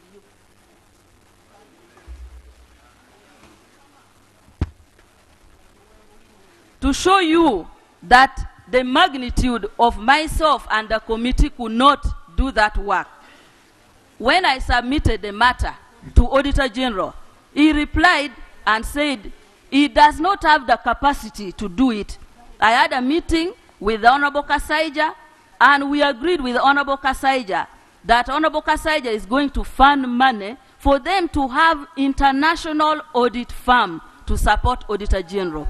And I want to read the letter. And I'm glad in this report, they also recommend international audit firm. Let me read the letter from Auditor Honorable General. Betty. Yes. Before you start saying a 4-bedroom bungalow, the amount of 1.6 is high. How much would that house go for, according to you? Right, Honorable Speaker, I have told you that I don't have the capacity. The Constitution gives the Auditor General. Listen, I cannot say it as myself. I cannot. Then you don't castigate the prices which are there. If you don't have an alternative. No, right, Honorable Speaker, the reason why I queried as a minister who does overall oversight is for me to be satisfied because evidence is already there that out of the 307 units, only 3 are on contract. It has never been bought. Honorable Amongi, you did a very good job. We are not saying you did a bad job. You did a good job. But give us an alternative that they are selling this at 1.6 billion.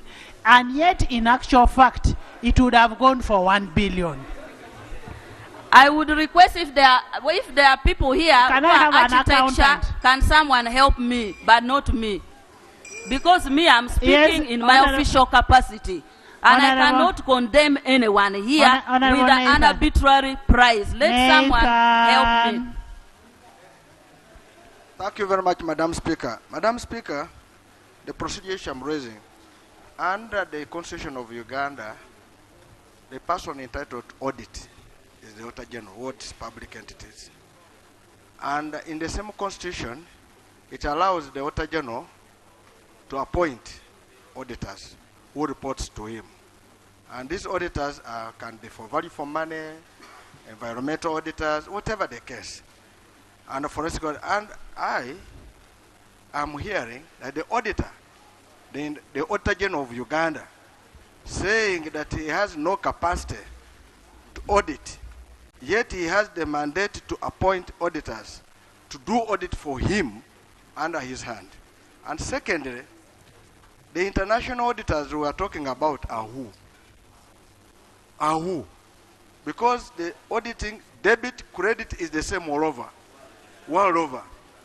And when you do SCCA or CPA, whatever CPA, you are using the same books to do it. And I'm surprised. I think my brother, my younger brother, Musa is here. I think he's listening to what I'm saying.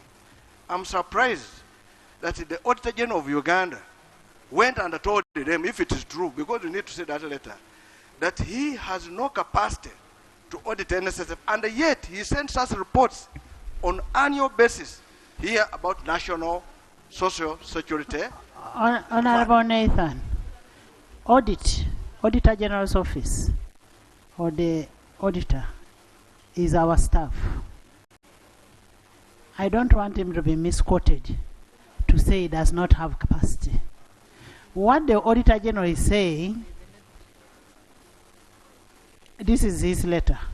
He says, in regard to that investigation, he needs 1.5 billion to carry out that investigation. He did not say he does not have capacity. He says for him to get consultants, he has the power to get other auditors to help him. But he says for him to get consultants, he needs 1.5 billion. He did not say he does not have capacity. Speaker, that's where I am. Madam Speaker, you are right. The Minister for the Minister for Gender is saying, the Auditor General, he's saying they need international. Can I read this letter verbatim? I think so. That's better. The letter is written on 23rd February 2023, written to the Honorable Minister of Finance and Economic Development. Investigation into allegation of mismanagement, abuse of office, and corruption at the National Social Security Fund, NSSF. Reference is made to the request to me by the Honorable Minister of Gender, Labor and Social Development to undertake a special audit investigation into allegation of mismanagement, abuse of office, and corruption of NSSF. In her letter to me, dated 5th January 2023, and referenced ADM 210/229/01. Further reference is made to the subsequent consultative meeting that was held in your office regarding the funding for a special audit exercise that was also attended by the Permanent Secretary, Minister of Gender, Labor and Social Development. This is to inform you that my office accordingly commenced with the request investigation. In addition, my office has finalized plans to appoint external consultants, engineers, to supplement my in-house staff in examining the engineering aspects of the special audit, which includes the pension towers, Temangalo, and Luboa construction. In this regard, 1,553,645,250 is required to cater for the consultant engineers fees, and also to cater for the necessary field requirements to be undertaken as part of the special investigation. This is therefore to request you to avail the said funding to enable me proceed with the appointment process. I thank you for your usual cooperation, Auditor General. Thank you very much, Madam Speaker. That's why I raised on that procedure. Now, I think, having got the letter, I think it is important that the Minister of Gender withdraws her statement of saying that they wanted international firm to do it. That they don't have capacity. That they don't have capacity. And you see, the Auditor General is free to appoint private auditors. And when you appoint them, you must pay them. So when he has said he's going to employ engineer, external ones, it is allowed. But to come and say he's incompetent, I detest it in totality. And that's why I want the Minister of Gender to now withdraw that before we can proceed. Honorable Minister, our Auditor General has capacity and they have the powers to appoint any other auditors that they want to work with. Can you withdraw that statement? Right Honorable Speaker, I withdraw the part of having no capacity, but on record in the letter you have written, they requested to appoint... I have not written any letter. Oh, sorry. Let me read as my own evidence, the paragraph which I made reference to. That this is to inform you that my office accordingly commenced with the requested investigation. In addition, my office has finalized plans to appoint external consultant engineers to supplement my in-house staff in examining the engineering aspects of the special audit.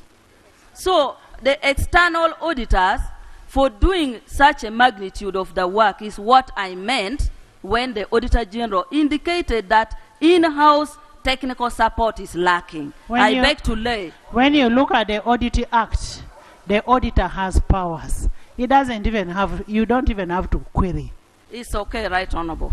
Then again, Right Honorable, I want, in response to your inquiry on the issue of the cost of housing, I have been sent here by a colleague which says Royal Palms Estate in Butabika.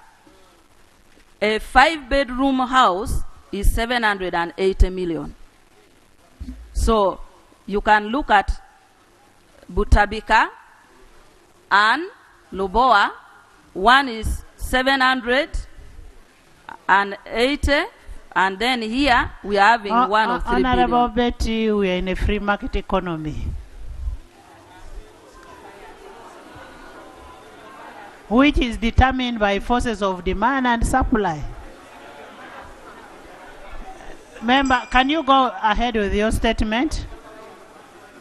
Go ahead with your statement. If this House, in their wisdom, feels that these costs are okay for the savers, that's why this I house, have no problem. Betty, that's why this House is recommending for a forensic audit on those investments, because we don't believe.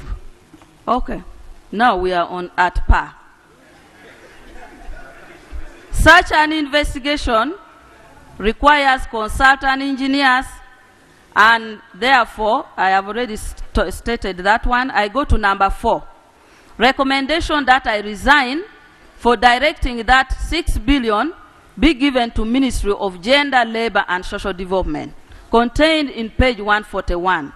The committee recommends my resignation based on the allegation that I directed 6 billion to be availed to the Ministry of Gender, Labor and Social Development without appropriation.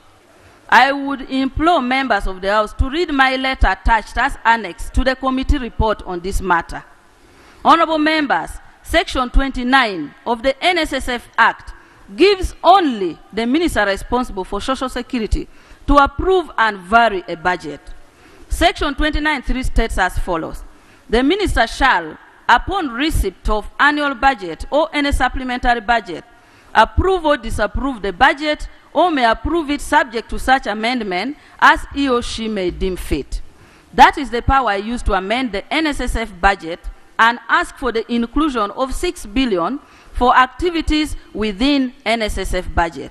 These activities is not for Ministry of Gender. It is a budget for the fund. I don't have power to make budget and approve budget for my ministry. It is you who approves budget. That exercise I was doing as a minister, approving the budget of NSSF.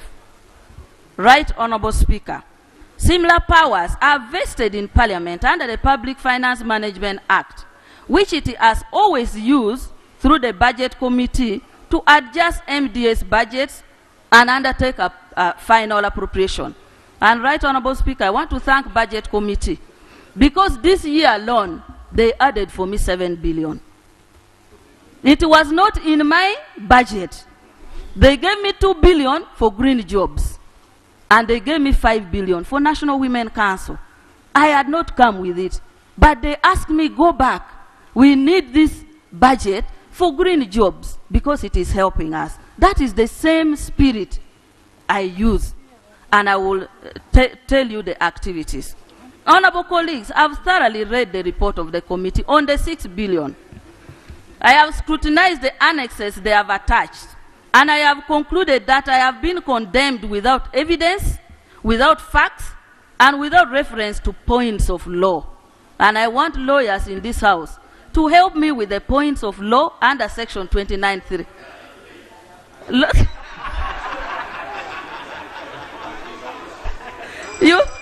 I thought you would offer pro bono. In fact, I'm being victimized, yet I'm the whistleblower. This is because the committee severally, and I want you to listen to this, the committee severally confirmed that I have the power under section 29 of the NSSF Act to appropriate the NSSF budget. And that the said 6 billion was appropriated by me in the NSSF budget of financial year 2022-2023. I want you to refer to pages 53 to 54, where the committee says the minister approved this 6 billion in the NSSF budget. But they go ahead again to say, I directed it to be in my ministry. Please, can you go to on your, because I don't want to read mine. I have my committee report here. But please allow the clerk to bring that page 53 to 54 from the committee report.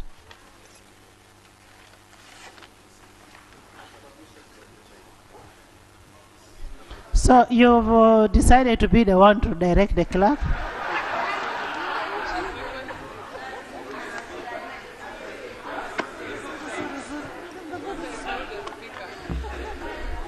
Right, Honorable Speaker, may I request you... Read from what is in the report. I now read 6.3.4. Information that has been adduced to the committee indicates that political undue influence was manifested during the budget process. Section 29(1) of the NSSF Act obligates the board in each financial year to make and submit to the minister for approval the estimates of its income and its capital, recurrent and other expenditure likely to be incurred by the board for the next ensuing year. Further, Section 29(2) empowers the minister to approve supplementary estimates to provide for unforeseen or urgently required expenditures on matters not provided in the estimates or necessary additional expenditure on matters provided for in the estimate. In accordance with Section 29(3) of the NSSF Act, the minister is required upon receipt of the annual budget approve or disapprove the budget with such amendment as she may deem necessary.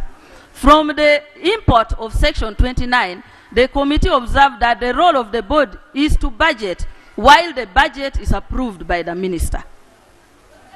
So the committee is saying that this law gives me power to approve the budget. And if I'm to continue on now, for instance, the former MD intimated to the committee that he was put under undue pressure by Honorable Betty Among-Ongom, the Minister of Gender, to include 6 billion in the budget for financial year 22-23 during the budget process. He's still saying the MD told them that that budget was for NSSF, not for Ministry of Gender. Because for him, he is not my permanent secretary. This is the committee report. When they go ahead to say, and here they said that the minister to include the budget in the budget for financial year 22-23. We noted that when the budget was sent to the minister for approval, this is committee saying, we noted that when the budget was sent to the minister for approval, as required in section 29(2) of the NSSF Act, The minister approved. Please underline this. The minister approved it with a rider to the chairman board NSSF to include 6 billion for activities stated in the budget by the minister to include the following priorities. Are we still within your report? We are within the committee report. Yes. Madam, we listened to the committee report. Please make your submission. But Right Honorable Speaker, this is where the committee is saying I directed money to gender. And here they are saying I have put the budget. Even part of that money was for Parliament. You need to give us our money. You go to your report. Okay. Finish your report. You will tell us what the 6 billion was meant for. But it's already here in the committee report. Okay. Should I read it? Give us yours. You read for us your report. Okay. Let's not do Katemba in the house. No. Let's read the report. This is where, Right Honorable Speaker, the committee has asked me to resign. The committee has recommended a criminal offense against me. The committee does not take a decision for the house. Thank Can you very read much. The report? Honorable colleagues, I have thoroughly read the report of the committee on the 6 billion. I have scrutinized the annexes they have attached. And I have concluded that I have been condemned without facts, without evidence, without points of law. I read that one already. This is because the committee severally confirmed that I have the power. Let me go to the next page. On page 55, the committee then abandoned its own statement, confirming that the money was appropriated under NSSF budget, and starts looking for non-existence evidence and alleged that I directed that the money be transferred to Ministry of Gender. On the same page 55, Annex T, the committee extracted only a wrong section from my famous 19-page letter, which was discussing issues raised in a paper presented by Professor Isali of Makerere University during the board meeting at Kapeka Industrial Park, where we had gone on a study tour. The paper, I've already said the study tour. The paper presented, that paper presented by Professor Isali on the need to prioritize labor issues in the fund activities is what was quoted. The committee deliberately refused to quote the paragraph in the same letter addressing the issue of 6 billion, which referred extensively to that the money is for what the money is supposed to do. Madam Speaker, again, I request the clerk through you to display for me Annex D, E, and P. It's marked D, E, and P. And scroll to page 13 so that members see what my letter was stating about 6 billion. I request.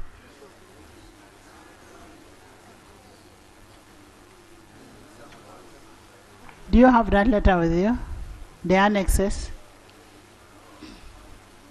Pardon? Clerk? I have my own letter, which I can read from. So you want to display from yours? I am requesting, because they can think I have forged, I want the one of committee, but I will read from mine. You did not give us your report early enough for us to prepare to do this, please. You brought your report when you were coming inside, so you can read from yours.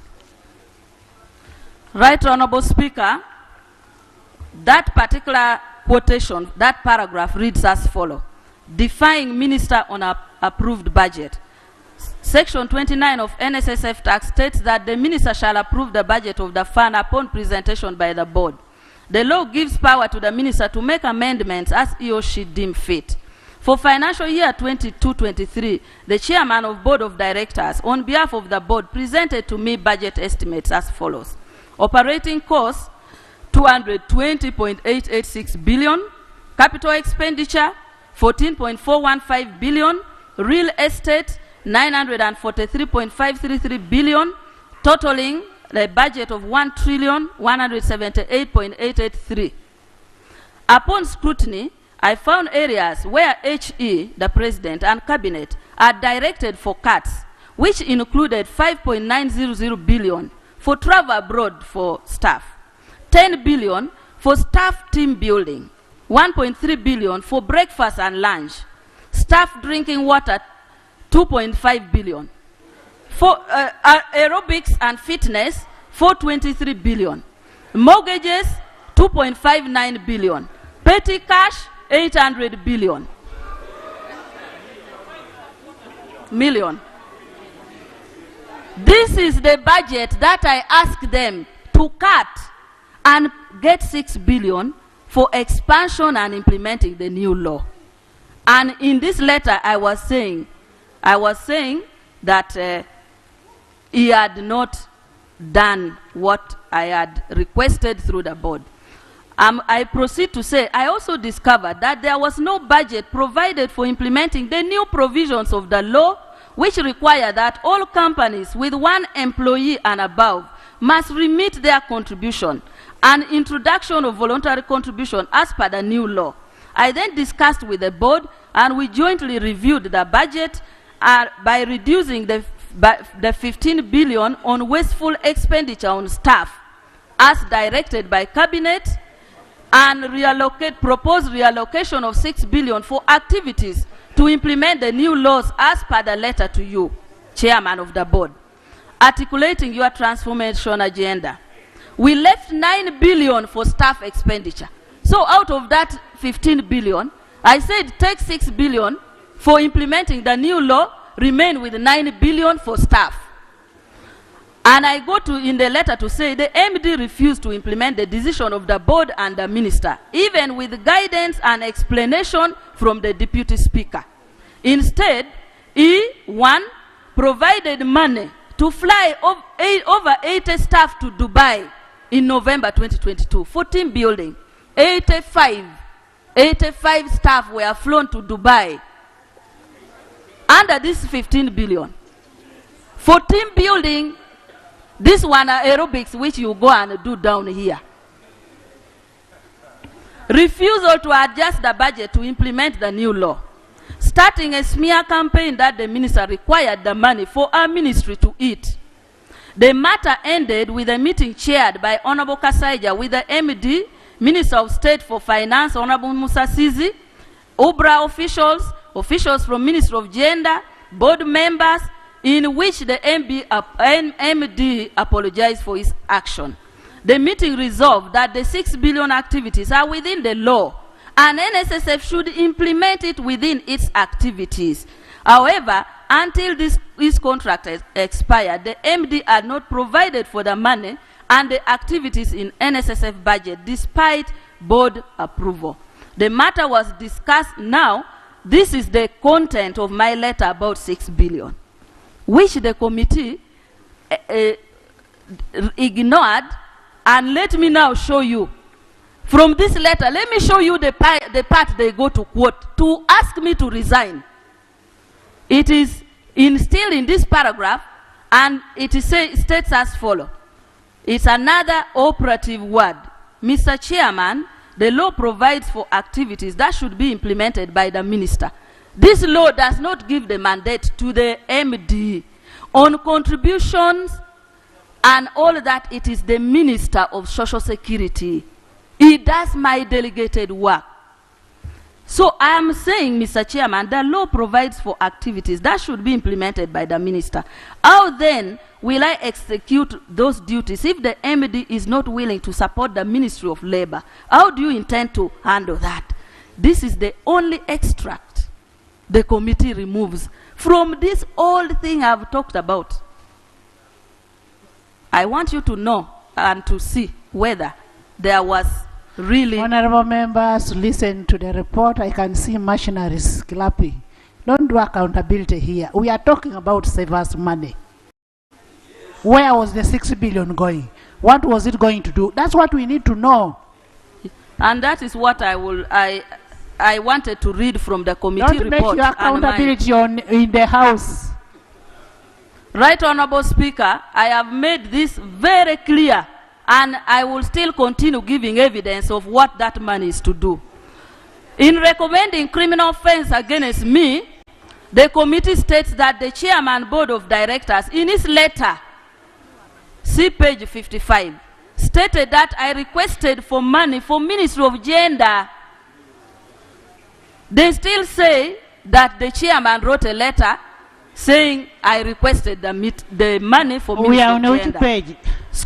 We are on which page? We of are on your page report? 8. Page 8. Can you read what Scrutiny is of the said letter attached as annex to you, I would again through you request that the committee, the clerk displays that annex U, states that the board, in that annex U, the board states as follows, the chairman of the board states as follows, that the board received a request from the minister contained in the budget of NSSF, that the board did not approve the budget but referred it to NSSF management with instructions that normal internal procedures be followed and a comprehensive activities and work plan be done in specific areas. And Right Honorable Speaker, this is what is answering your question, because you are asking what was the 6 billion going to do. Whose question? Me? You have asked Me? now Me, that Anita? what was the 6 billion going to do. That is what the House wants to know. Okay. So, Not me as honorable an members of the House, I now want you to see and hear what the 6 billion was supposed to do. And I request that Annex U be displayed. And the letter from the board chairman to the chairman of the committee indicated as follows. The chairman wrote to the committee saying that they received a budget with 6 billion for activities for NSSF. The chairman proceeds to say the board did not approve that budget but referred it to NSSF management with instructions that normal internal procedures be followed and a comprehensive activities and work plan be done in the specific areas of expanding coverage and enhancing compliance. In the letter, the chairman board states that the board had not received from management yet the plan activities, and no approvals have been granted and no expenditure has been incurred on the 6 billion. I request again that you display so that members see it by themselves the letter from the board chairman. Realizing that there is no evidence at this point to criminalize me, the committee obtains from the Ministry of Finance minutes. And on page 55, there is an attachment, Appendix V, of purported minutes, which I have never seen and never participated in its approval. And it only quotes Honorable Kasaija out of over 20 of us, and we were there about 4 ministers. But they quote only the communication from Kasaija. For information of this House, minutes are legal official record of meetings. In order for such minutes to serve their purpose, they must contain accurate, extensive information about each meeting. And for a minute to be legal and binding, the minutes secretary is approved, the minutes is approved by both parties, the minutes secretary. If we are 2 ministries, we all agree that so and so is taking minutes. That was not the case, and I have never seen that minutes. After the meeting, for a minute to be authentic, the minutes secretary sends the draft minutes to the chairperson and members for review and approval. Once approved by chairperson and members during a meeting, then they all sign to authenticate the record. According to the Commonwealth legal doctrine, minutes drafted by the meeting secretary are not officially deemed meeting minutes until members approve them. Members should review the draft minutes and make corrections and approve the minutes for it to be quoted as official document. For that case, Appendix V does not meet the criteria since it was never adopted and nobody called a meeting to approve that minute. I have never seen it myself. The attached minutes, which I have read from the committee, does not represent even 20% of what transpired in that meeting. Based on the above non-existence evidence, the committee concludes that I committed a criminal offense and abused my authority. Members, for such a crime to hold, the requirement under the law is that you prove beyond reasonable doubt, which is a legal doctrine where the burden of proof required the committee to affirm that a conviction in the case is tenable in a court of law. In a criminal case, the person alleging bears the burden of proving that the defendant is guilty beyond all reasonable doubt. This means that the committee ought to provide indisputable evidence against me. In other words, the committee must be virtually certain of my guilt in order to render me a guilty verdict. The committee makes reference to Honorable Engineer Abraham Biandala corruption case of 2017, where he was charged with abuse of office and causing financial loss. 2017 or 2015? 2015 in the report. The allegation in the case of Engineer Biandala was that he and others irregularly approved and caused payment of 24.79 billion to a Tau construction company Inch, while aware of the shortcomings in the due diligence report on the company, knowing or having reason to believe that loss would occur. His charges were as follows. Count 1, abuse of office. He was accused of abusing the authority of his office by regularly directing the immediate signing of a contract between UNRWA and Etau Construction Inch before due diligence was concluded. Count 2, he was charged abuse of office, accused of abusing his authority and office by irregularly directing the formalization of the illegal subcontract between Etau Construction Company Inch and Siko Uganda Limited. Count 3, disobedience of lawful orders. He was accused of refusing or failing to comply with the directive of the IGG of 17th July 2014 for halting all transactions on road works relating to Mukono Katosi Kisoga Nyenga Road without reasonable cause. Count 4, he was charged with abuse of office, alleged to have communicated the award of the contract to Etau Construction Company Inch without complying with the procuring law. Count 5, he was charged with abuse of office. He's alleged to have irregularly signed a contract between UNRWA and Etau Construction Company Inch in abuse. I find no correlation with the above case because the above case provided evidence, while in my case, I approved the budget with a rider that the board scrutinized it within the legal framework. No money was lost, no payments have been made, and a letter by the chairman board to the chair of the committee indicates that the board authorized the management to undertake due process before they can approve the budget as a board. And when management appeared before the committee, management notified the committee that they are undertaking the work plan. Honorable members, the committee report does not meet the standard required in proving the case against me beyond reasonable doubt. Under the Penal Code, Section 132, both the act of offering false evidence and that of preparing false evidence make up a crime. The report is characterized by criminal intent against me, and they have knowingly prepared a case against me without presenting evidence against me. And I hope this House will save the integrity of this Parliament, which I am a proud member of. The conclusion of the committee report recommending that I resign because I purportedly directed that the 6 billion is sent to my ministry is false. I cannot resign based on falsehood. My letter was not a directive. The spirit of that letter was the exercise of ministerial power under Section 29(3) of the NSSF Act, and the committee has agreed with me in their report. I implore the House to have this particular section of the law interpreted by the Attorney General to guide objective debate on this matter.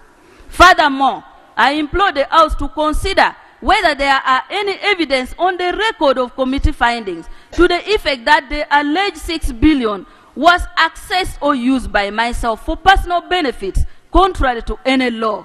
None, and none at all. I believe that if this recommendation is carried, it will set a bad precedent and make it impossible for government entities and actors to perform their legal mandate under the law. It is on record that my action which to the best of my knowledge and belief was within the law, was premised on the need of my knowledge and belief, and a report from NSSF which gave me detailed figures indicating that compliance rate by employers in the formal sector stands at only 40%. And honorable members, this is where I stand to make sure that we save those workers whose money are being deducted and not contributed. Contributed, not put. This implies that 60% of employers have not been remitting contributions to employees to NSSF. The growth being seen in investment from saving from 40% contributions. What if only 20% more contributions are realized? What kind of growth would we see? At the moment, the 18 trillion you are seeing is based on 40% of contribution. And the committee extensively has indicated that compliance department should be investigated because companies that are not complying with NSSF are paying payee as you earn. And the NSSF and compliance department is not doing its work. It's in the committee report. And this is what I stated here, and this is what the 6 billion is meant to do.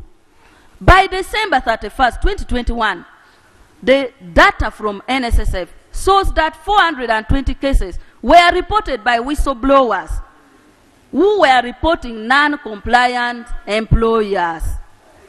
By January 17th, 2022, 2013 cases at magistrate courts where 200 billion, in courts alone, 200 billion have not been remitted to the fund because of non-compliance. Over 20 cases by employees are in court against NSSF seeking recovery of their money, which are not remitted by the employers. This is compliance matter. Only 48% of employers in the fund have 5 or more employees. That fall under the old law. Therefore, the new law is supposed to target 52% of employers, far higher than that one under the old law. The informal sector accounts for 75% of the total workforce. For that reason, the new law was enacted to target and incorporate informal workers and employers to remit their contribution and conduct registration. And this is the law that this parliament enacted. The president assented in February 2022. I'm supposed to implement. Am I supposed to ask Honorable Jim Akena to give me money to implement this law?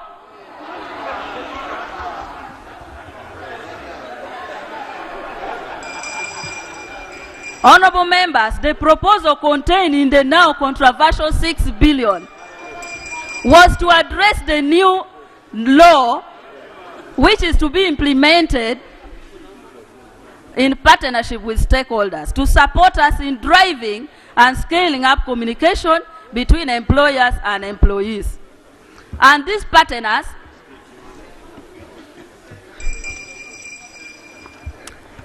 who are the partners we want to partner with? URA. And I'm glad that the committee has indicated that the payee with URA does not correspond with NSSF.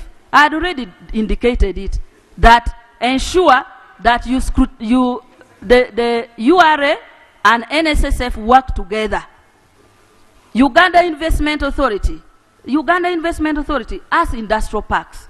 These industrial parks, members who represent areas where there are industrial parks, you will agree with me that most of them do not have contract, which includes NSSF. They don't contribute for those employers. And in the committee report, one of the activities is meant to go to each industrial parks, to plantations, coffee plantations, tea plantations, sugarcane plantation, and register those workers on site. So that the matter of suspense account of 57 billion, where employers send workers money without their names, without their list, cannot arise. Because I instructed under that money, you come up with an online system that will track the employer from the place where he works to NSSF to his account or account. That is what I had proposed. And in this, we want to work with Uganda Investment Authority. We want to work with government MDAs because registration of businesses is by URSB. We need to know which are the registered businesses. And we have already entered, through my suggestion, they went ahead and they have signed a cooperation with the police. Because police is in charge of security agencies. When they come to renew, we have agreed with the police, before we renew you bring for us a certificate from NSSF. So, please, I request you, members, to support us in this. We want to move and went to Federation of Uganda Employers, Labor Union, Private Sector Foundation, Uganda Chambers of Commerce, and Uganda Manufacturers Association. This was aimed at coordinating, sensitizing, and creating awareness and consensus building on implementation, compliance, and enforcement of the NSSF Act as amended. Honorable Mohanga.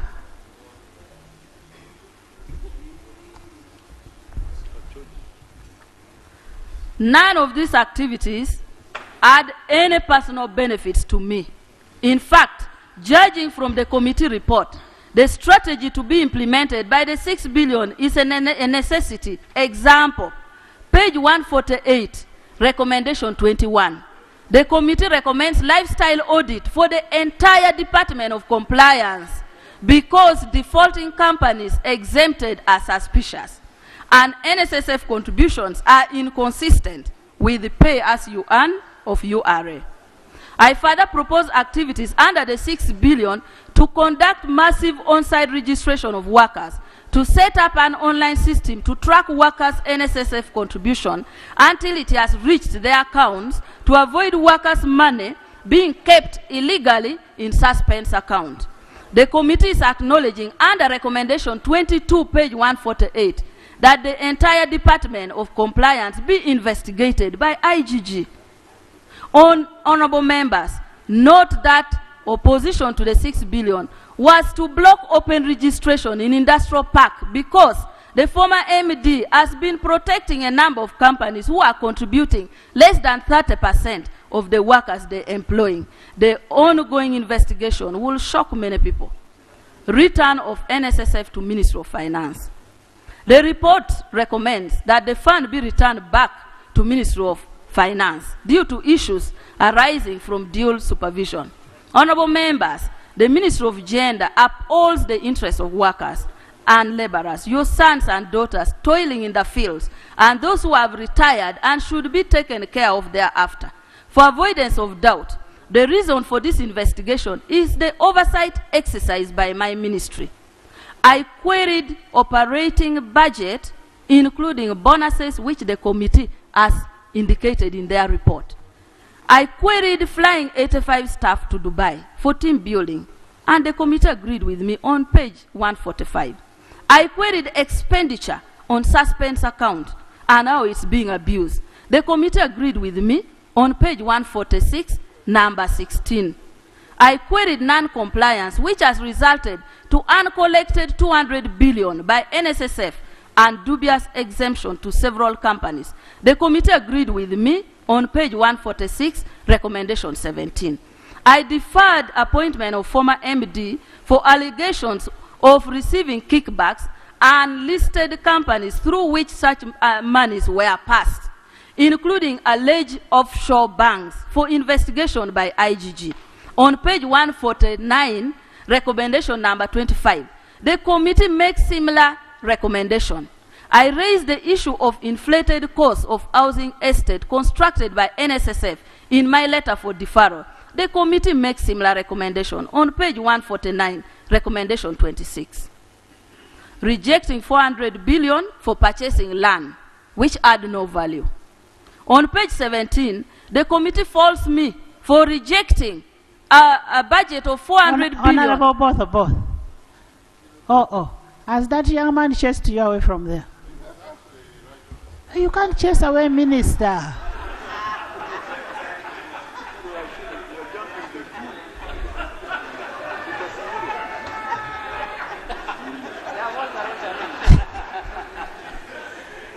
That was commercial break. I am happy the minister agrees with the committee in many recommendations, many observations. They are at par, as you said before, that we are at par. So let's go ahead. Right Honorable Speaker, the only point of contention is on the 6 billion. That is the only one. 400 billion for purchasing land which had no valuation. On page 17, the committee faults me for rejecting a budget of 400 billion for purchasing land which had no valuation report, no title, several claimants at Nachigalala. Right Honorable Speaker and members, a few months ago, and this one I have... That, the clarification on that, if it is not clear, will be made by the chair. So it shouldn't be an issue. Right Honorable Speaker and Honorable members, a few months ago, this House passed a motion of censure against a minister for, among others, presiding over land dealings without proper valuation. In a previous parliament, a motion was passed against a minister over dealing in Temagalo land without proper valuation. Today, me, a minister, is being faulted for asking for proper valuation of land before putting it in the budget, before transactions are concluded. It is therefore my above view that this August House maintains consistency while dealing with matters of similar nature. Inconsistency of this nature could easily cause doubts of parliamentary processes and thereby undermine public confidence in us as leaders. I therefore urge you, Madam Speaker and members, to consider this finding in the context of past presidencies. And I want to tell you, I have had evidence on this matter. If the committee and I get permission, I can come and play the audio where I was directed to go and meet Madvani over this 400 billion. Then the former MD came and refused. Who directed you? No, Right Honorable, I want... Don't have sweeping words. At least I remember you saying that I request your that earrings were recording. Yes, that your Right earrings Honorable, recording. I want to request you that you get leader of opposition, government whip and yourself, and I disclose to you. Because, yes, but if you guide me, I will disclose. But I would prefer, for the sake of harmony, that... Honorable members, let's not be diversionary. Let's receive the report. At least I never directed you. Yes, you did not. Now, who did it? Yes. Yes, the Honorable Nathan. Madam Speaker, thank you so much. Madam Speaker, the minister is raising a very important point. And of course, there are two ways on this. She's saying she wants to meet you to present the report. But no, to disclose. Disclose. Yes. Of course, it might be classified. But if it is classified, she should have stated it in writing, and you would have granted maybe the chair of PAC to look at it.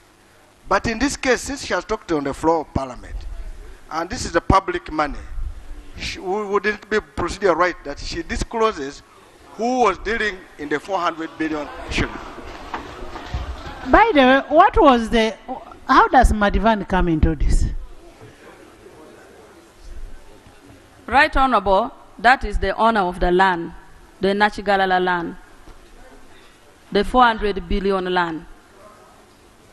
That you are supposed to pay for. That I was supposed, which I rejected in the budget, and I was being pressured to include in the budget. To include in the budget? Yes.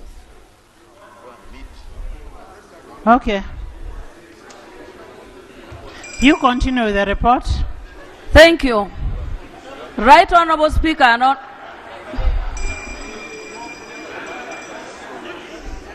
Yes. Nathan. Thank you very much, Madam Speaker. Madam Speaker, we need to also to be fair to our minister. You see, We are going to get that information. yeah, Madam Speaker, you see, criminals can use their tactics to blackmail others. And the minister might be being blackmailed, and that's why you see us on our neck. For her to be safe, maybe to us to leave her neck, let her declare those who were involved so that we sort this matter once for all.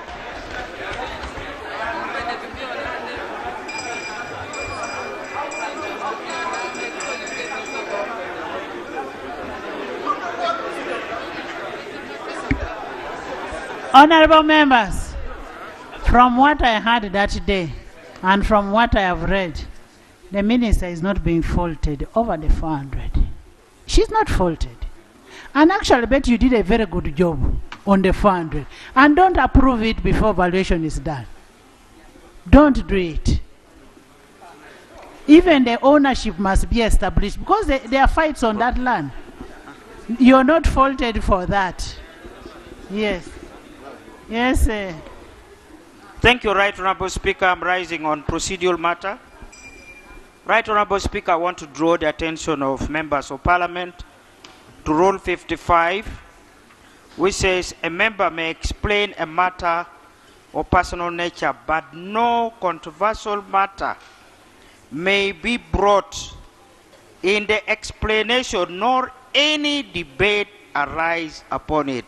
Therefore, Right Honourable Speaker, I think we need to be guided by this provision that whatever we are being given, we should scrutinize it and debate it. Anything which is controversial that should not attract debate should not be brought on the floor at this moment because it will mess all of us up. Thank you. The matter in regard to 400 billion is not a matter of contention. You're doing a good job. I don't even see how you should accuse anybody for telling you to go to Madivani. If they told you to go to Madivani, I mean, it was courtesy. They didn't tell you go and sell the land to Madivani. That is not a matter of contention. And I am saying you did a good job, and you're still doing a good job by not approving it. Thank you, Right Honourable. Referral of technical matters for further investigation. The committee and I are in agreement on this matter, and I already referred several of the issues to the IGG and Auditor General. The following recommendations of the committee are therefore in consonance with my action. Page 141, recommendation 6, referred to IGG by the committee. Page 142, recommendation 8, the committee refers it to IGG. Page 143, recommendation 9, referred to DPP. Page 144, recommendation 11, referred to IGG. Page 144, recommendation 12, referred to DPP. Page 145, recommendation 13 and 14, referred to IGG and DPP. So I agree with the committee on all this referral. Conclusion. The report findings that I caused the unnecessary scandals currently under investigation at the NSSF due to dual supervision mandate is false. The said scandals emanated from activities that started before the amendment of NSSF Act in 2022 and before I became a supervising minister. And to let this matter, members, I started supervising this span last year in February. That is when I started supervision. All the issues in the report is done under finance. But why did the committee not even put any recommendation on finance? Why?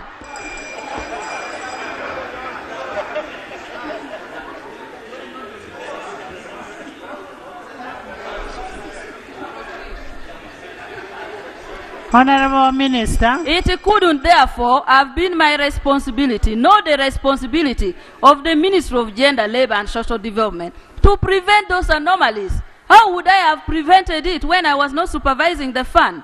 To the contrary, it is my ministry that raised the red flags that have led to investigation by both IGG, Auditor General, and this Parliament. Why am I being victimized? I want to know.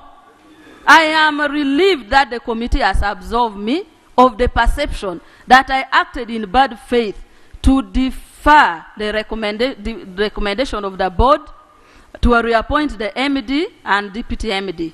As you may have noted in the committee's conclusion on page 150 of the report, the committee is recommending the disbandment of the entire board for failure to exercise its function. To the best of my knowledge and belief, all action in relations to the board was appointed by Honorable Kasaija. But the committee kept on telling me, why did you appoint so and so? Why did you appoint so and so?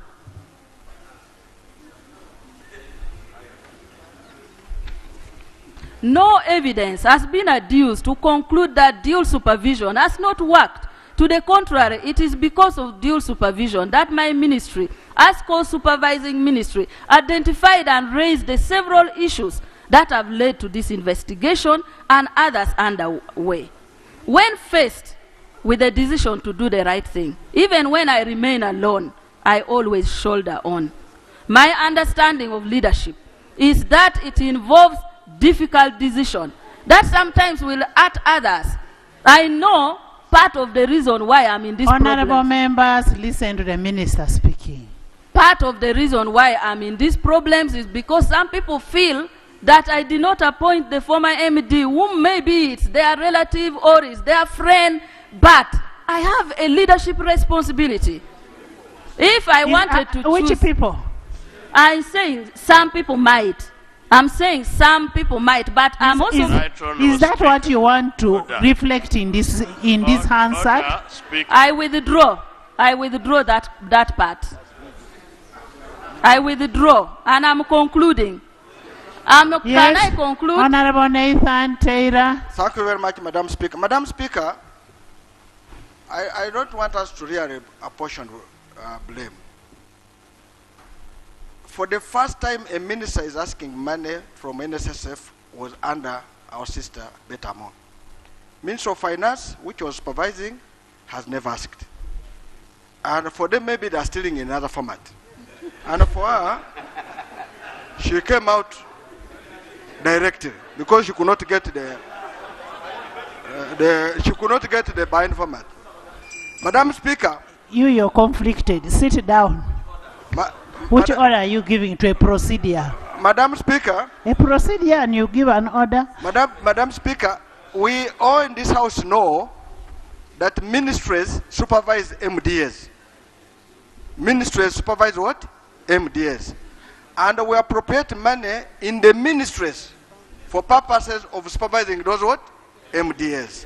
We have never directed any minister to go to the MDA to get money. My entire life I've been in Parliament, we have never directed a minister to go to the MDA to ask for money.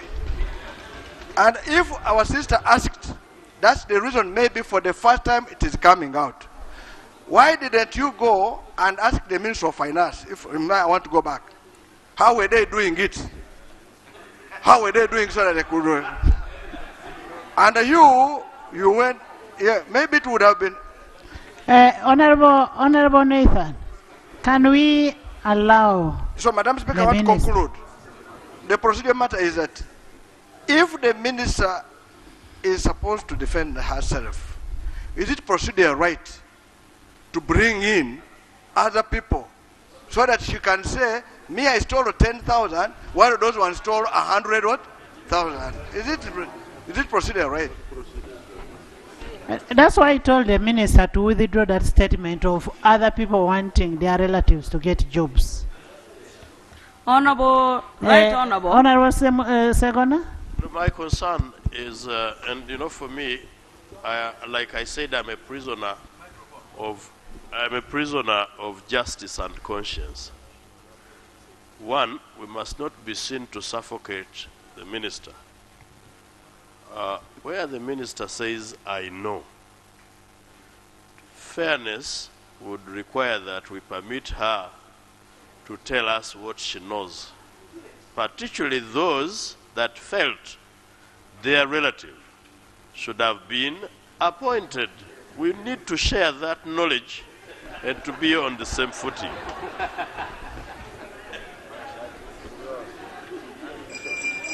Honorable Minister, you've heard from Honorable Segona, since fairness demands that you should be freed from that burden.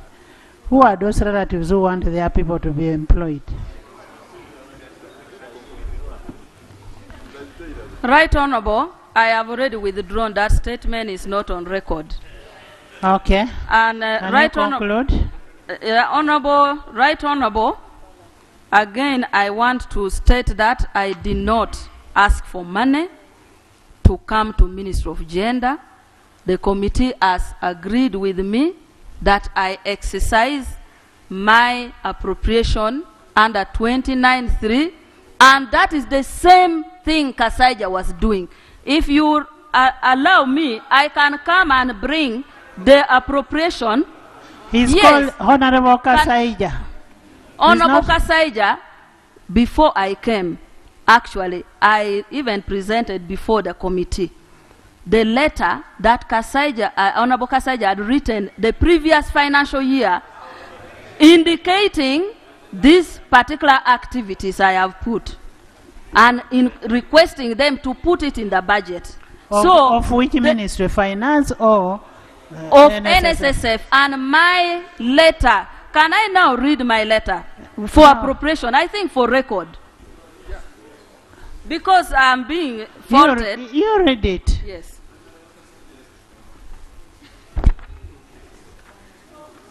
This is the letter, my letter appropriating the 6 billion.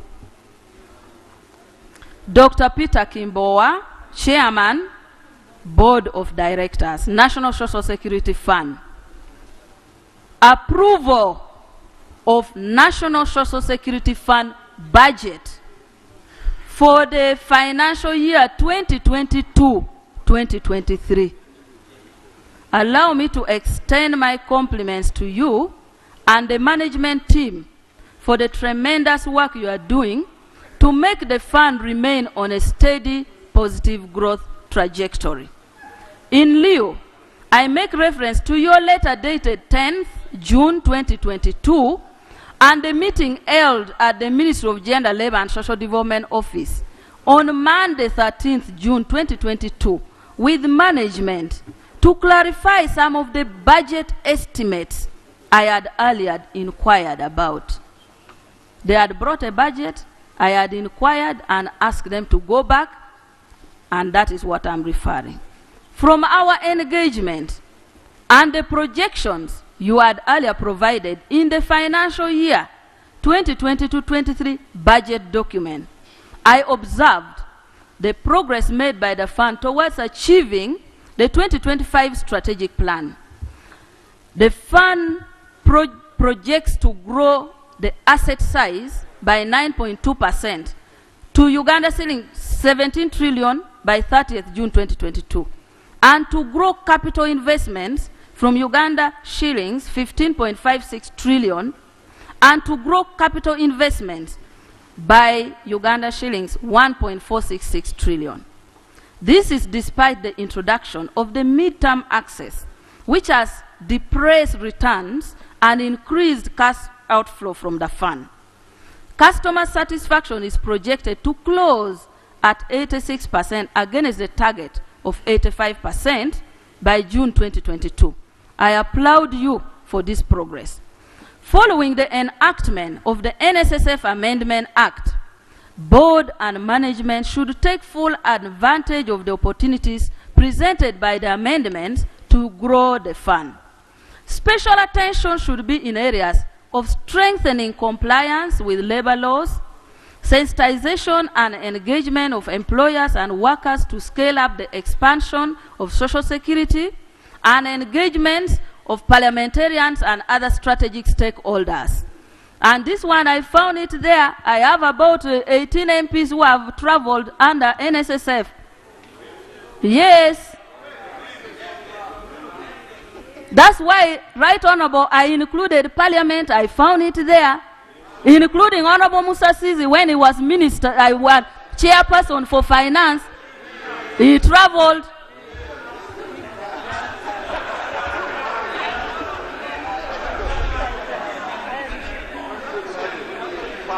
I continue.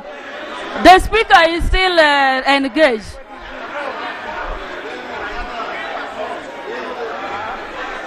Honorable members, that is the so-called Malaysia trip. Honorable Malaysia and Musasizi Ghana. was the chairperson of finance committee at that time, and that was the 9th parliament. It must be 9th or 10th parliament. Yes, we got information to that effect, and we cannot take action in 11th parliament. But what we've done, we've written to all chairpersons of committees never to solicit money from MDS. And we've written to the PSS, I mean the permanent secretaries, not to give money to members of parliament to travel out. We have money, we budget for the money for travels. Yes, yes. Madam Speaker, I have now, if you are talking of Malaysia, I have remembered. No, listen. Madam Speaker, the Speaker of Parliament, by then, wrote a letter nominating people who are going to where? To Malaysia. And in that going to Malaysia had even legal people. People from legal, people from, and that time it was where we were saying we should liberalize the pension sector. And when the speaker sent us, I was among those who went to Malaysia. Yes, yes, yes, no. Listen, we are among those who went to Malaysia, and our tickets were provided here, and we went. So, listen to me, that's what I'm saying. So, if the speaker directed that, and Musasizi was the chair, I don't think there was any... Honorable members, let's look at the facts. The issue of Malaysia, of the travels, are diversionary. Let's look at what was the money, the 6 billion, what did it do? Yes, Sechi? Thank you very much, Right Honorable Speaker. Right Honorable Speaker, I've been listening in. Yes, Sechi? To a statement of the minister. However, Madam Speaker and Honorable members, Minister, I wish you could listen to Sechi.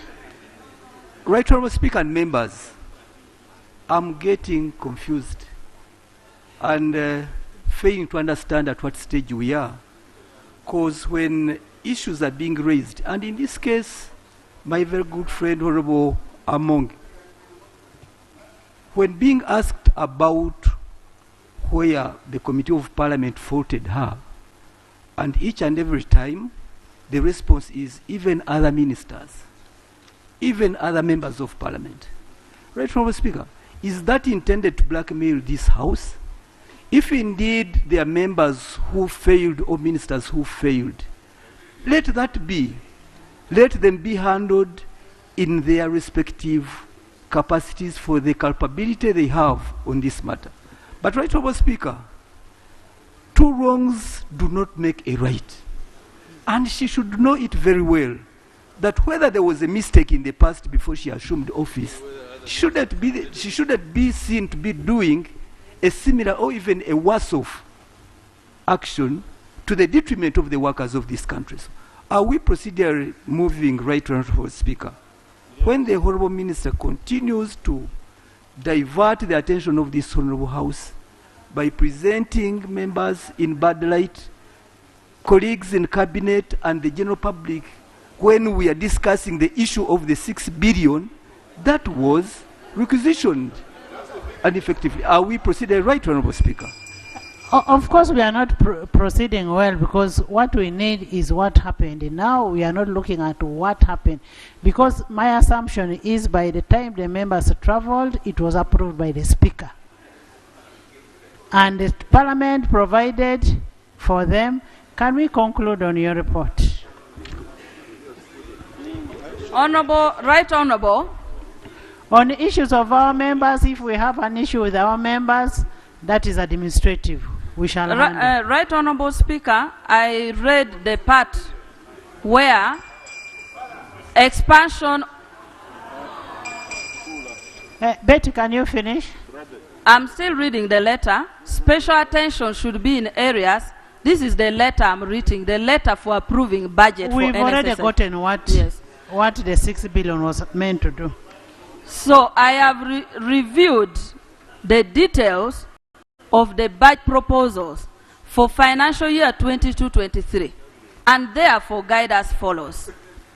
Under real estate component, the implementation of strategic land purchase totaling 400 billion should be deferred at the moment pending a due diligence report. The funds will be provided as a supplementary during the implementation of the budget for the financial year 22-23. So this is where I deferred the 400 billion for the Nachigalala land. To this end, the approved budget under this category would amount to 543 billion 532 million 982 127 shillings. Approval of budget of Yusuf Lule Road, and this one the committee also has agreed with me on Yusuf Lule Road, under real estate listed as number 15 and 16 has also been deferred pending resolution of the issues raised in the petition to the board chairman. I shall authorize its pending after resolution of the issues. I shall, however, provide its figure in the total appropriation in the budget with the hope that the issues shall be resolved on the basis of consensus and within the PPDA legal framework. On the account of the projected satisfactory performance for financial year 21-22, June 2022, the funds plan activities for financial year 22-23, I hereby approve the budget as follows. Budget category. Operating budget, 220 billion 885 834 375. Capital budget, 1 trillion 646 760 515 312. Fixed income, 400 billion. This is the money from the land which I put in fixed income. Total approved budget, 2 trillion 267 646 359 687. NB. From our discussion, the 400 billion is being reallocated from the capital investment in real estate to fixed income pending the finalization of due diligence activities on the strategic land purchase. As discussed, and this is the budget for the 6 billion, as discussed, to achieve our objective of expanding collections of contributions from workers through collaboration with key stakeholders as agreed in our meeting, provide an allocation of 6 billion from operating budget of shillings 220 billion 885 834 7375 to cater for the following key priorities: undertaking budget monitoring, oversight, key activities of fund, diaspora mobilization to fund voluntary savings under the fund, media engagement, benchmarking for skills development, development and deployment of an online application for tracking non-compliance of employers and lodging online complaints by employees on non-compliance in remitting employees' contribution to the fund. Strengthening inspection and compliance of the implementation of the National Social Security Fund Act by employers in respect to contribution through peer-to-peer enforcement and technical support to employees on standardization of contracts for workers to incorporate NSSF contribution. Enhancing partnership and collaboration through stakeholder engagements. This include but not limited to parliaments, and this parliament I put because of the fact that I was told the fund supports members of parliament in benchmarking. Federation of Uganda Employers Association, Private Sector Foundation. Honorable Betty. Honorable Betty. Honorable Betty. But I am reading my letter. Should I not Honorable read? Betty, that is the wrong assertion. We budget for members of parliament under the parliamentary commission. Now you have told me, Right Honorable Speaker, I now take that you have really clarified on this matter. But it is in my letter. Members of parliament are not beneficiaries of any illegality or from any MDA. You have The 11th parliament is not a beneficiary. Right Honorable, I take your guidance that you have guided all MDAs and executive. I have actually not written to, do to that. them. Okay. So my letter proceed to say, I note your explanation under expenditure on voluntary staff retirement, aim at reorganization to align NSSF with a new business model. Some of the workers have petitioned me complaining that management intends to conduct restructuring that will force them to retire. Please provide me with a clear explanation on the criteria approved by the board to implement the restructuring program. Finally, the leadership of judiciary has notified me of the plan by the fund to construct courts for the judiciary. I take note that we have a specialized court for labor matters, the industrial court. I would like you to provide me with a clear rationale for this arrangement before any funds are spent on this project. Accept, Chairman, the assurance of my highest consideration of your leadership to steer the fund.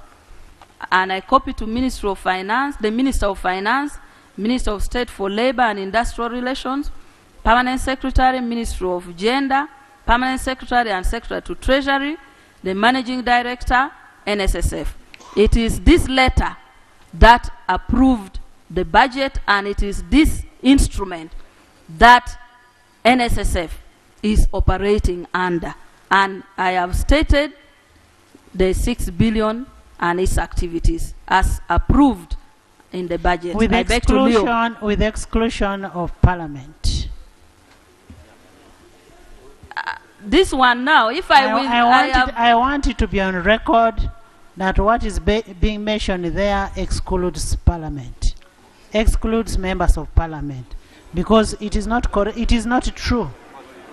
Right Honorable, this is a letter. I cannot withdraw or amend, but I can take your guidance and I will write to NSSF not to fund any member of parliament. Since you have, thank you. I beg to lay. And the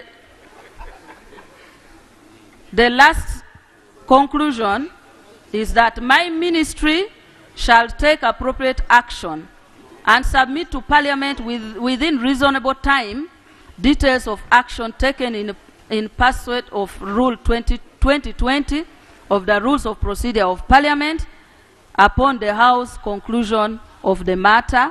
And Right Honourable Speaker, I just want to indicate that the board and the management has requested that if you allow that I read their detailed statement in response to that, if you allow, but if you don't allow my statement, I beg to submit. Did they appear before the committee? They did, but they are contesting some of the issues. They will petition.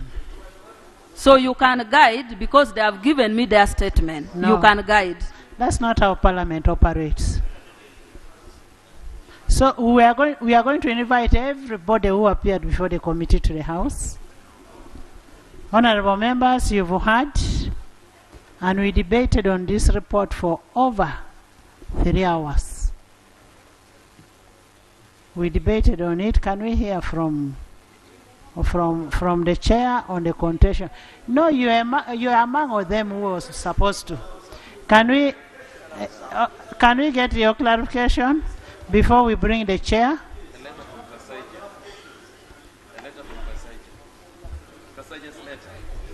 Right, Honorable members, when a member is speaking, you sit. Right, Honorable It's Speaker, just thank good you very manners, much. For me, I had wanted to raise a point of procedure when Honorable Minister was speaking. For us, we are interested in the 6 billion.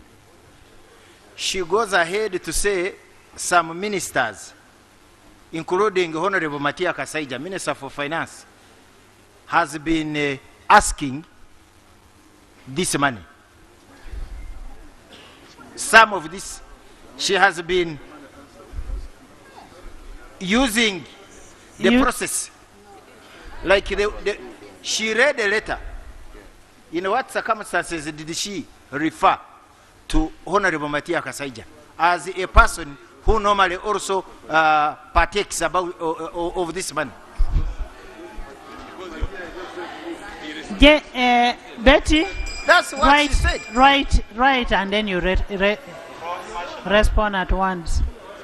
Because I want to understand under what circumstances. There is a statement which was made by Honorable Betty, yes, that the previous minister leadership used also to ask for money for management of NSSF. For me, that is what I am interested in. Under what circumstances did she refer to Honorable Matia Kasaija, who is not in the house to defend himself? Secondly, by the way, we received a statement from Honorable Kasaija. The people she's referring to are the people who have been, are they the people who have been indicted by the committee, or it is her? Okay, next.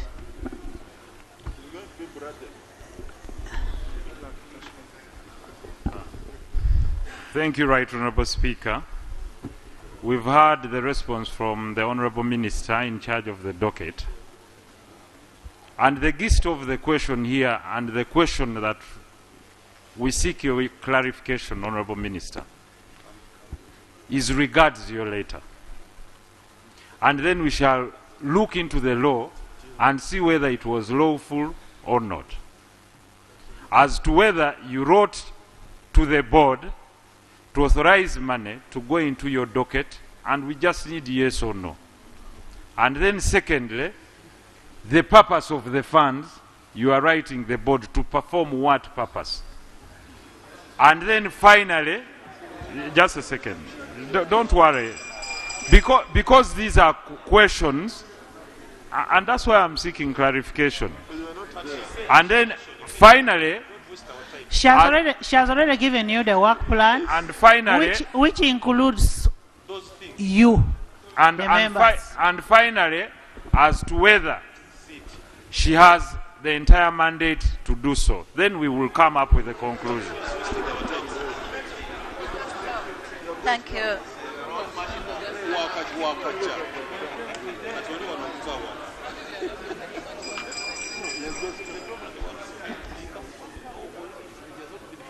I am not on phone. Hajat. Thank you, Right Honourable Speaker. I have 4 areas where I seek clarification. According to the report, you said part of your work, you scrutinize the budget before you approve it. And according to the report, was reported that there was 1.8 billion shillings that was simply inserted there for others. And all the board members were saying they didn't know how it came into the budget. How did you approve that? What criteria do you go through to approve that one? Thank you. 4 areas. I'll be very brief, very brief. 2, the letters of appointment of the boards of directors. Indeed, it is true, among terms of reference, it included that they would benefit from the NSSF contributions. As the minister in charge of labor, you know the laws very well, and you know that boards actually are not employees of the organizations that they preside over. Why didn't you, in the first place, advise finance that what they're doing was wrong before you apportion blame to them?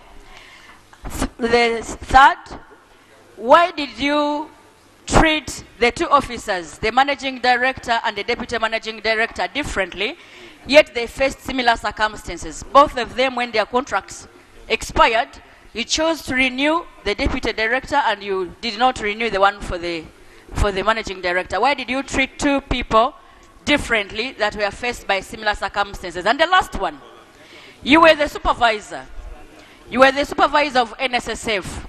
And when you asked for the 6 billion shillings, how were you going to account for it? Were you going to account your subordinates? How were you going to account for the 6 billion shillings if it had been allocated to you? Thank you. Seungu Nandala. Thank you, Lord No Speaker. Lord No Speaker, I want to thank the Minister for submission, which was almost becoming another report of itself.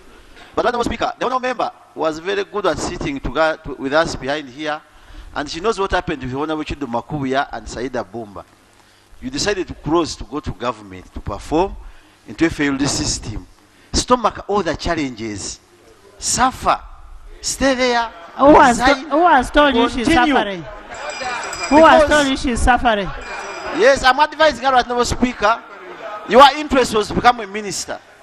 So just be merciful to us and leave. Honorable Silwanyi, there is an order from Honorable Silwanyi. Right, Honorable Speaker, I know my brother, the Honorable Seungu, as one of the senior legislators in this August House. Is it therefore in order for Honorable Seungu to state that a minister who is looking nice like this and a wife to someone is suffering after crossing to sit this side? Is in order to state that the Honorable Minister is actually suffering and in pain when I am seeing her like she's looking good? Honorable members, I am imagining that was a joke. Honorable Betty has never said she's suffering, and she's okay with. First of all, I want to really thank you for saving the 400 billion. Honorable Nandala. Thank you very much. Honorable members, I want to remind you we debated on this report. We are only getting clarifications. Yes, Madam Speaker, thank you. Madam Speaker, I also want to thank the Minister for her report. Just me have only 3 small issues. One, did you review the Auditor General's report on NSSF to make a decision that there is a need now to audit Rubowa, Temangalo, etc.? 2, we appropriate money in Parliament here for ministries. I have never seen any committee putting money in that ministry for its oversight function. Under section 29, where is it stated of the National Social Security Fund Act, where is it stated that the minister will be provided money under NSSF for supervision? 3, under the PFM Act, every MDA is supposed to submit its budget to Parliament. Is it true that the NSSF budget has to end in the hands of the Minister for Gender, or it's supposed to come Parliament for final part? Finally, you stated that the Minister for Finance also was writing similar letters. Did you ask him? Honorable Nathan, just to help Betty on the Auditor General's report, it says no significant matters to report on. The opinion unqualified.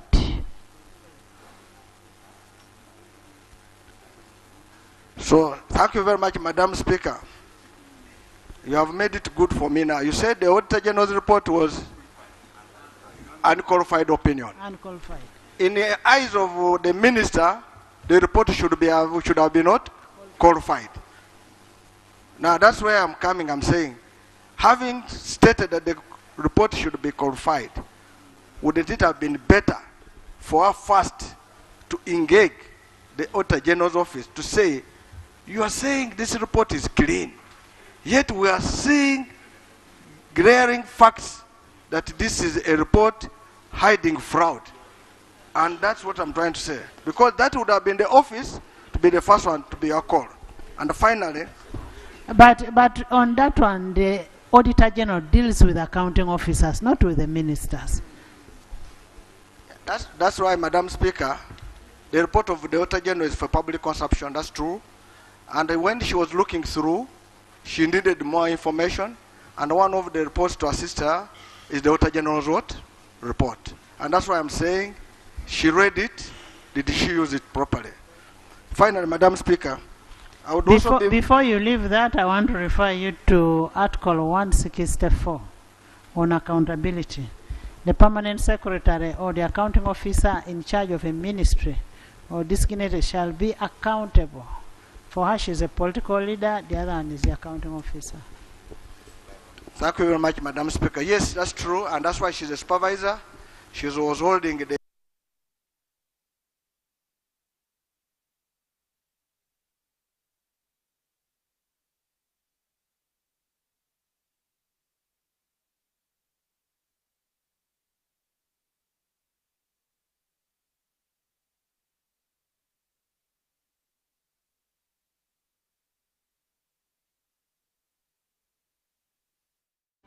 UBC, inspiring Uganda. Set transport to the wrong person. Here's how to reverse it with MTN Mobile Money. Dial *165#. Select My Account. Select Initiate Reversal. You will see your last 3 transactions. Select the transaction you want to reverse. Enter your mobile money PIN and you'll get an SMS confirmation that the transaction has been blocked from being withdrawn. And that's it. Please note, only transactions that haven't been withdrawn can be reversed.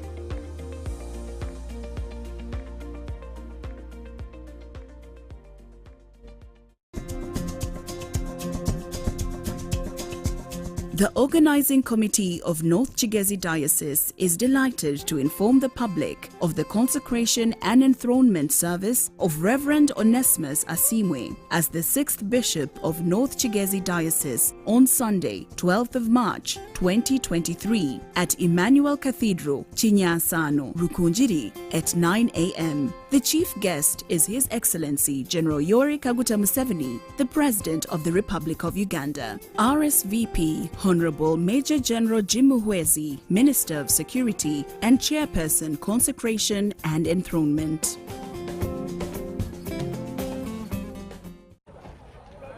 Jabode, Jabode! Jabode, Jabode, Jabode! I have to be strong to face the challenges. So, you know our tradition, when you lose your husband, you lose everything. The job is challenging because the men, they see you as a rival, that you have come to compete with them. And because I know what I want, I measure up with the challenges. My name is Mrs. Onokite Agbaduta Beauty.